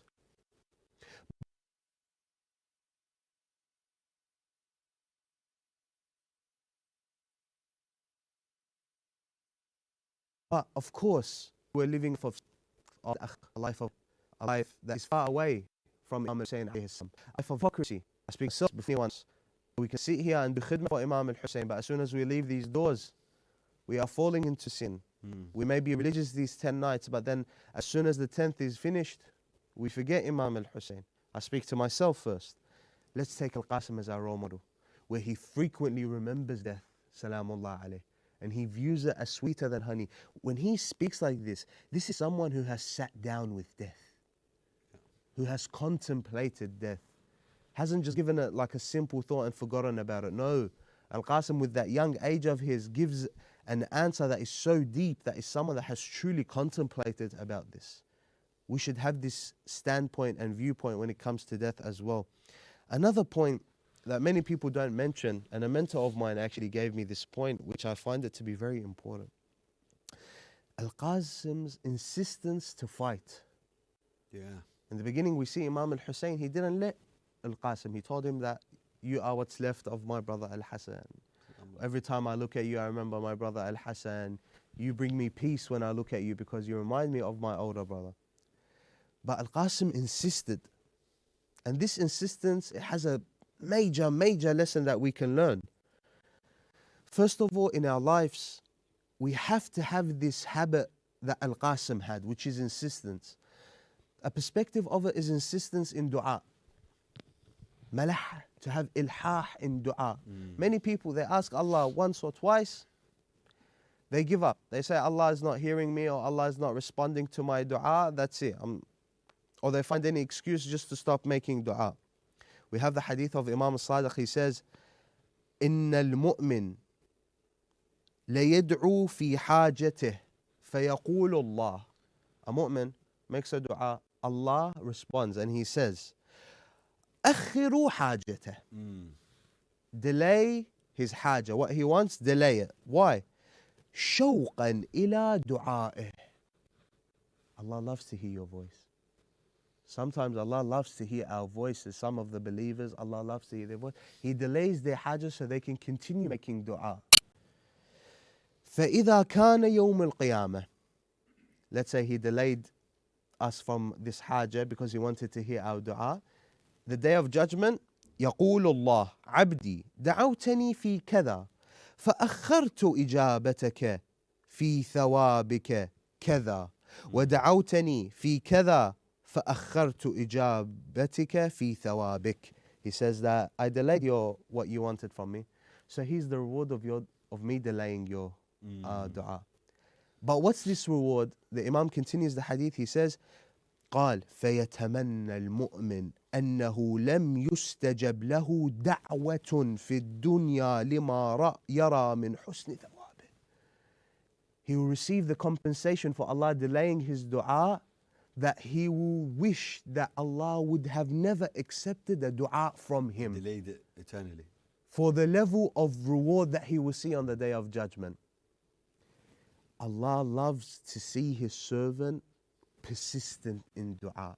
We are a Muslim. A Muslim is someone that has submitted to Allah, a servant of Allah. The best way to show your servitude to Allah is in what? Is in dua. Admitting to Allah that I am hopeless. I am incapable without you, O Allah. So that insistence in dua is something that is very important that we should take on. And another point, it's not just insistence in dua, in anything that gains you closeness to Allah. We have to have this habit of insistence. Being resilient in sacrificing for the sake of Allah and for the sake of the Imam of our time. A point that we didn't have enough time to mention the day before yesterday, about the companions of the Imam. At the end of the day, Qasim falls under وَالْأَرْوَاحَ الَّتِي حَلَّتْ بِفِنَائِكَ, because he well and truly sacrificed himself for Imam Hussein. One of the points that we can learn from him and from the companions, when they sacrificed for Imam Hussein, when Qasim sacrificed for Imam Hussein, he sacrificed it and it was his pleasure to do so. What do I mean by this? Sometimes we sit here, we do khidmah. Things don't go well. We like to remind Imam Hussein that we done khidmah for him. I done khidmah for you. Or he makes dua with Allah. I gave charity. I done this. As if he's not happy to do so. This word I is a problem. Ahsant. You look at the companions of the Imam, it was their pleasure to do so. They were facing death. And on the night of the 10th, they were laughing with each other. On the morning of the Ashur, they would say they were joking with each other because they were happy to meet Shahada. It was their pleasure to serve their Imam. Us in these 10 days throughout the year, when we serve our Imam, is it how the Iraqis like to say, min wara khashumna? Behind our nose, like something like we don't really want to do, but we feel like we're kind of forced. And then every time something goes back, we like to remind the Imam as if we are doing a favor towards him. That I done this for you, why is this not working out in my life? We have to understand that where's our sincerity? Where's our sincerity? That when we read in the poetry and the na'i, when we cry over Imam al-Hussein, we say that تبكيك عيني لا لأجل مثوبة إنما عيني لأجلك باكية. That I cry for you, not because of a reward, but my eyes tear when I remember you, O Hussein. My heart breaks when I remember the tragedy of Al-Qasim. My emotions shatter when I remember Al-Abbas. So what am I doing this for? Am I doing it for the reward? Am I doing it for the love of them? Or am I doing it because I expect something in return? And when I do not get this thing in return, I like to blame them and I like to remind them that I done this and I done that. So this is also a lesson that we can get from Al-Qasim salamullahi alayh. And another point is that you see this with Al-Qasim. One of the maqatil, some of them, they mentioned that he kept on insisting on the Imam to go to battle. Imagine if me and you, or me, I was with the Imam of my time. ظهر الإمام, and I want to go fight for him. I tell him, I want to fight for you. The Imam will say, no, you're not ready. Oh, please, Imam, I insist. No, you're not ready. Okay, I walk away. How many of us will actually insist to the point like Al-Qasim, where the hadith says that Al-Qasim fell to the feet of Imam Hussein and started kissing it, begging for the Imam to go to Shahada? Who of us would do that? Look at that insistence for the sacrifice in the path of Allah. Us, we do a half sincere job for the Imam, a half sincere khidmah, a quarter sincere khidmah, and we feel like we deserve all of this and we deserve even more. I speak on myself. You have Al-Qasim fell to the feet of his uncle, begging him that let me sacrifice myself for you. We have to have this persistence and insistence when it comes to the khidmah of Imam al-Hussein. There is no khidmah that is too belittling for you. What, you're too big now to sort out the shoes outside? To vacuum. You're too big now to vacuum? I say this to myself. Sometimes I may sit here, I may do a lecture, I may think I'm all that. But the khidmah of Imam al-Hussein knows, it didn't know the difference between Habib and John. It didn't know the difference between Wahab and Al-Hur. It didn't know the difference between black and white, between rich and poor, between slave or free man. It knew the love of Imam al-Hussein. It knew no differences. So where do we stand when it comes to this? Where do we stand when it comes to persisting in giving for the sake of the Imam? And this is something that well and truly is a lesson that we can learn from Al-Qasim salamullahi alayhi. And the final point that I feel like will take a bit of time, but I feel like it's important. Qasim salamullahi alayhi gives us many valuable lessons into our youth.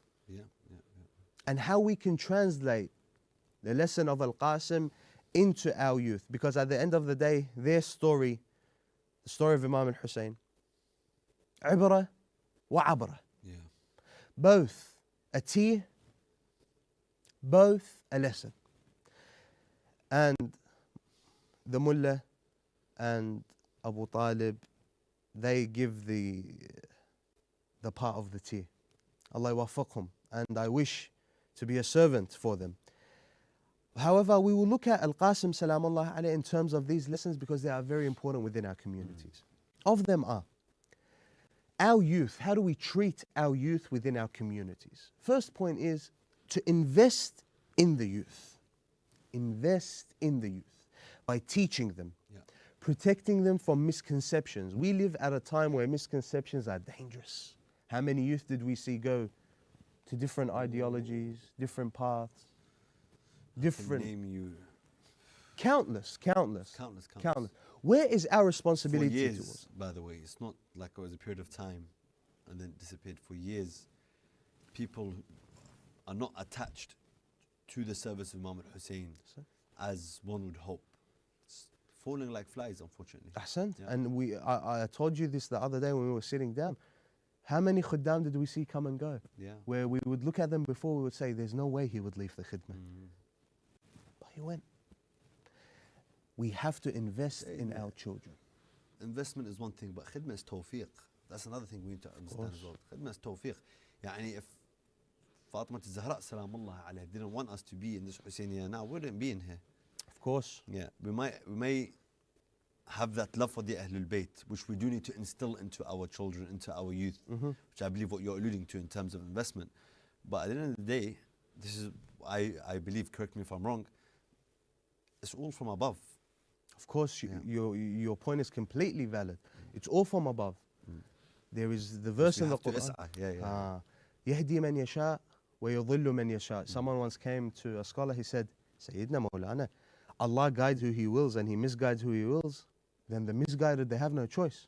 Allah chose to misguide them, so they were misguided. And those who Allah guided, they had no choice. Allah chose to guide them. He said, no. He said, يهدي من يشاء للهداية ويضل من يشاء للضلالة. Allah looks at your heart. If your heart doesn't have that foundation of love, He removes it. If Allah does not see that your heart has the foundation for knowledge, He will remove it. But if Allah sees your heart has at least a foundation of the love of Ahlul Bayt, a love of respect, just at least even a little level.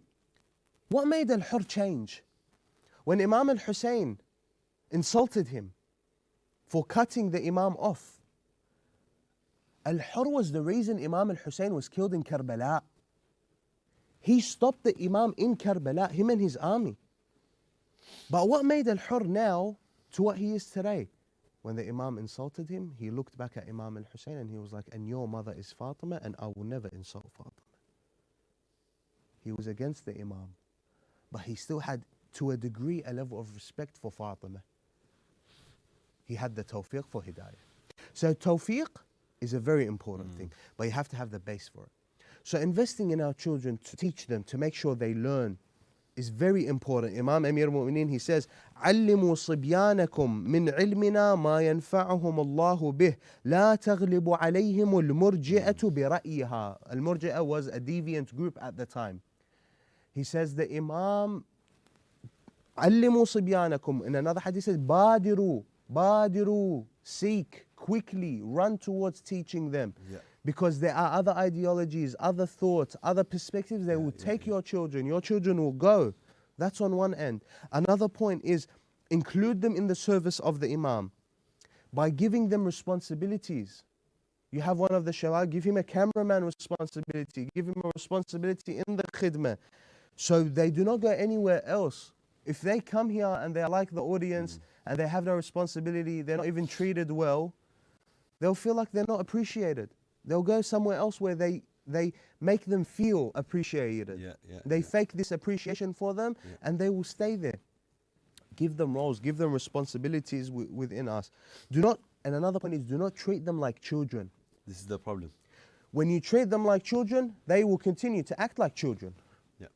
Treat them like adults, give them the respect that you would give another adult. The respect they deserve. Of course. Otherwise, coming into the Husayniyah, coming into the line of service, he should be treated like a king. Of course. Khadim al-Hussein. And we see this with Imam al-Hussein, with al-Qasim. He could have treated him like any other kid. But we see he asks him a question that the most knowledgeable of men cannot answer. He doesn't treat him like a child, he treats him like a man. And he asks him, كيف ترى الموت? Allahu Akbar. Do not treat these youth that come here like children. Have that respect for them, because they will appreciate it a lot. There are so much times we see khuddam, they come and go. No one even sits to tell them, look, I appreciate your khidmah. Do you know how much that means for some people? All people need is a little bit of appreciation, a little bit of respect. That's all they need to keep going. Sometimes a lot of people are doing khidmah, it's unthanked work, especially the people behind the scenes. I can sit here and I have a camera in front of me and I have people that write ahsan, so I will be thanked for what I do. But there are so many people behind the scenes, behind the camera, behind the Husayniyah. So much thankless work. All you need is a movement of ahsan.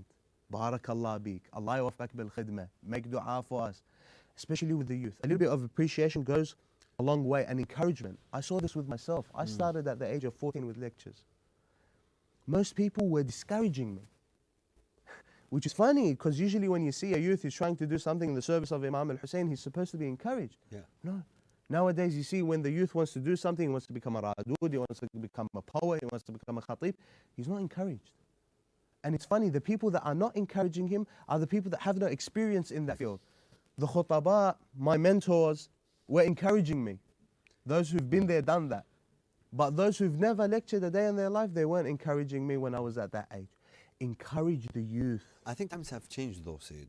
I think when we were growing up, it was a lot more difficult. It was a struggle. We grew up, without the opportunities that the youth have today. There's a lot more youth programs, there's a lot more places for the youth to ikhdim, especially in Hussainia like this. The youth are pretty much running everything. Obviously, with the guidance of the elders, with the supervision of some of the elders, with the experience of the elders. I disagree with youth completely taking over center without the experience of those who have come before them. Of course. Because that's when they start going on different paths. But in a blessed Hussainia like this one, there is one man, Hajji Radi. May Allah give him a good, long life and the best of health, inshallah. Allah hafidha. He always encourages the youth. He goes to me, Sayyid Muhammad al-Shirazi, rahmatullah al-Ruha, would tell me, Shabab, go to London, open a Hussainia for the Shabab, al-Shabab, al-Shabab, al-Shabab. And he spent his whole life, as a kid he would kick me, he would go send me to my dad, he would shout at me. But that was all part of the nurturing. Of course. He would never stop us from serving. Kitchen, go kitchen. Cleaning, clean. Latum, latum. Lectures, lectures. They even allowed us to have a tent in the Hussainia, in the older place you had, and the youth, they had youth majalis, they had. So this goes back to the point you're making. We have to lay the foundations, of course, for the shabab. It's very important. We have to. And we've seen the results of it through the majalis. We've seen how they are holding the different departments in the Hussainia, the different areas. Departments may not be the right word to use, but sometimes when the Hussainia is so big, we say, for example, the kitchen team. They're all doing their role, and and that's something that is encouraged, and that's something we have to hold on to, because a lot of people, unfortunately, what they do is they don't give them these responsibilities. The youth, they grow up feeling like they don't know what they want to do, and they just let go of that. They just end up leaving, because we have to understand, especially that age. What we're talking about Al-Qasim, the age of 11 to 13 to 15, is an age where you have to be on top of them. You have to remember them, ask how they are doing. They're going through a period of change. We have to understand that physically, mentally, spiritually. This is a part where they are molded to whatever you put them in. Imam Amir al-Mu'mineen, he says, وَإِنَّمَا قَلْبُ الْحَدَثْ كَالْأَرْضِ الْخَالِيَةِ مَا أُلْقِيَ فِيهَا مِنْ شَيْءٍ قَبِلَتْهُ. The heart of a youth at that age is like an empty land. Whatever seed you place in it, it will accept and it will grow it into a tree. If it's a good tree, if it's a good seed, it will become a good tree. But if it's a bad seed, it will turn into a bad tree. And the more it grows, the harder it will be to pull out from its roots. Yes. We have to understand that the environment is very important. When you put them in an environment like this, when me and you grew up in an environment like this, it was so much easier for us to get guidance. It was so much easier for us to connect with Ahl al-Bayt, because we were around Khuddam, we were around the Mashayikh, we were around the Rawadid, we were around the servants of Imam The same way we were Hussein. brought up by our parents, we were brought up by the Khuddam at the same time. 100%. Every day with the same faces, the same Khuddam, the same people that are surrounding us. That's going to influence us. Exactly, and we see this with Al-Qasim Salamullahi alayh. What better environment did he have? His father, Hassan, his uncle, Aba al-Fadl al-Abbas, his cousin. What environment to grow in. His cousin, Ali al-Akbar, his other uncle, al-Imam al-Hussein, his auntie, Zainab, Jabal al-Sabr, his auntie, Kulthum, his grandmother, Sayyid al-Zahra, his grandfather, Amir al-Mu'mineen. To be in that right environment. And I feel like these are many lessons that we just talked about, and there's so much more that we can touch up on Al-Qasim Salamullah alayhi. But I feel like from an 11-year-old. All of that from an 11-year-old. Salamullah al-Qasim. So it goes to teach you who this man is. And what a musibah he went through. Of course. What a musibah he went through. Salamullah alayhi. Like I said, from the 10 nights of Muharram, barring the day of Ashura, of course all the nights are special. I have a special connection with this night. And tonight we done the ceremony for Qasim Salamullahi alayhi. Hence the white Dijdasha. Salamullah al Qasim ibn al-Hassan. What we'll do, Sayyidina, we will bid farewell to our guests, inshallah. But before we end the show, I think it's only fitting, like we say, we end our lives with Ya Hussein. We will end the show with Ya Hussein and a recitation by Mullah Rashid Haidar in honor of Aba Abdillah al-Hussein alayhi salam. We welcome him with the salawat ala Muhammad wa ali Muhammad. Allahumma salli ala Muhammad wa ali Muhammad wa ajil farajah. Oh, my Qasim, let me see your bright face once again. Oh, my Qasim, until I see you, my heart won't rest. Oh, my Qasim, let me see your bright face once again. Oh, my Qasim, until I see you, my heart won't rest. The backbone of Hassan was trampled on the sand. The backbone of Hassan was trampled on the sand. He was handsome like the moon, but the moon couldn't compete.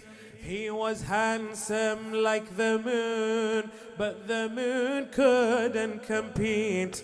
For the bloodline of the Prophet even made the stars retreat. For the bloodline of the Prophet even made the stars retreat.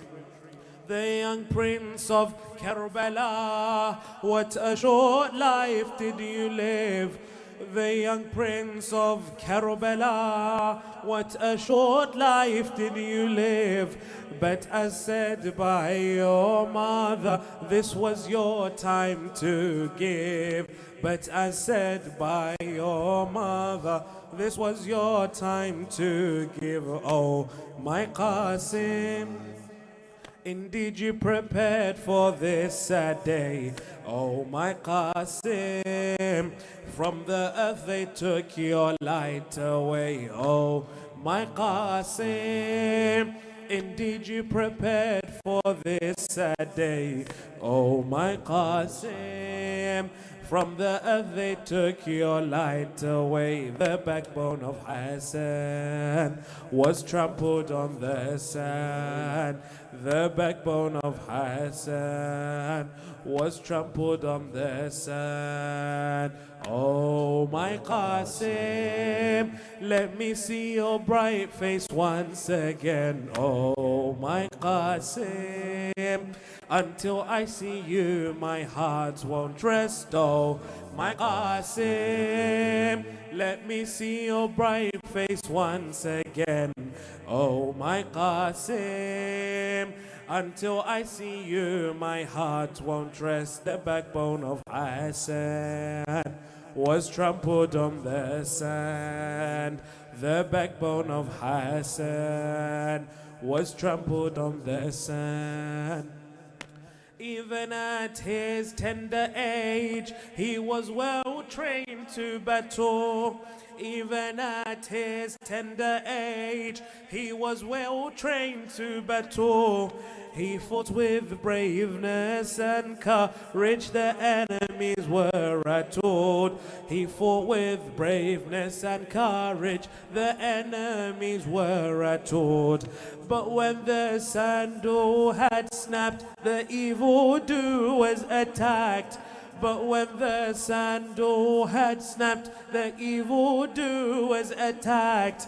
When they struck his holy head, he then called his beloved. When they struck his holy head, he then called his beloved. Oh, my Qasim, your uncle came rushing to your side. Oh, my Qasim, the Imam embraced you one last time. Oh, my Qasim, your uncle came rushing to your side. Oh, my Qasim, the Imam embraced you one last time. The backbone of Hassan was trampled on the sand.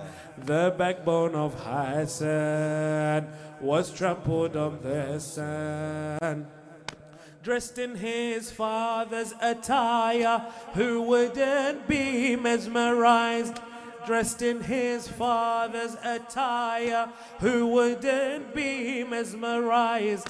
The image of his grandfather, in him people recognized. The image of his grandfather, in him people recognized. Upon reading Hassan's letter, Hussein had to let him go. Upon reading Hassan's letter, Hussein had to let him go, knowing he won't ever come back. The Imam's heart truly broke, knowing he won't ever come back. The Imam's heart truly broke. Oh, my Qasim, you bravely walked towards your own death. Oh, my Qasim, how was it fighting till your last breath? Oh, my Qasim, you bravely walked towards your own death. Oh, my Qasim, how was it fighting till your last breath? The backbone of Hassan was trampled on the sand. The backbone of Hassan was trampled on the sand. Oh, my Qasim, let me see your bright face once again. Oh, my Qasim, until I see you, my heart won't rest. Oh, my Qasim, let me see your bright face once again.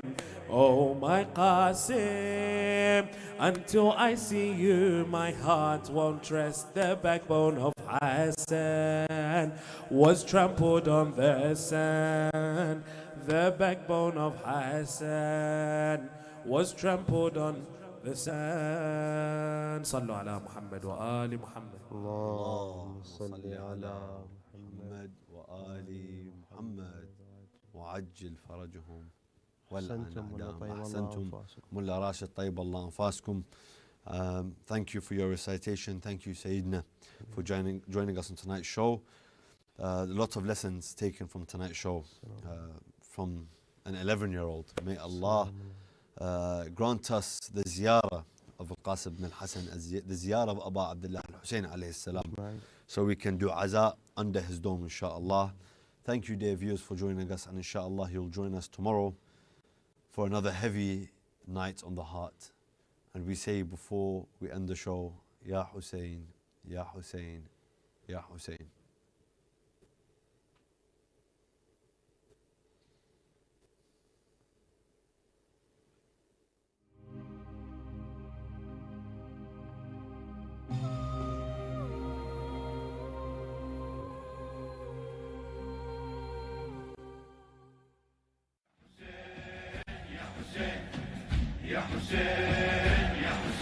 As we approach the day of Ashura, Imam Hussein TV is offering you this amazing opportunity to have a special, complete ziyarah of Imam Hussein alayhi salam recited on your behalf and on behalf of your hajat, your dear ones, and your marhumin inside the holy shrine of Imam Hussein in Karbala. As a token of appreciation for a sadaqah of $50 to support the blessed cause of Aba Abdillah al-Hussein alayhi salam, our dedicated staff can perform this special ziyarah on the day of Ashura and put your ariza and zari Imam alayhi salam. This way you are making a precious sadaqah jari on your marhumin behalf in the peace of Karbala al-Muqarrab, and offering the recommended sadaqah for the well-being of none other than Sahib Imam Mahdi Ajlallah Ta'ala on the saddest days, when the heart of our Imam is broken, tears of blood flow from his eye. Ziyarat and receive follow-up your name from the holy shrine. WhatsApp our Karbala office now with the number to reach Karbala, O dawn of Zahra. In the heart of every believer, there burns an insatiable desire, a profound yearning to tread the sanctified ground. شاب وكل غيرة وطيب علومه تتغزل بجدام الحومة، تتغزل اي تتغزل بجدام الحومة، تتغزل بجدام الحومة مثل جد علي، مثل جد علي طلق ملذات ابن ذاك الكريم، ابن ذاك الكريم التشوي دلات، رخص عمره العزيز الخدر عماته، للي موتت حزم بالغيرة، للي موت ايه للي موتت حزم بالغيرة، للي موتت حزم بالغيرة، وفالحسين عهد ووقع بدمه، نعمل شباب قدها وناصر العمه، ارتجز وبزود قاسم يفتخر باسمه، رخصهن ما هم سنينه، رخصهن ما هم، اي رخصهن ما هم سنينه،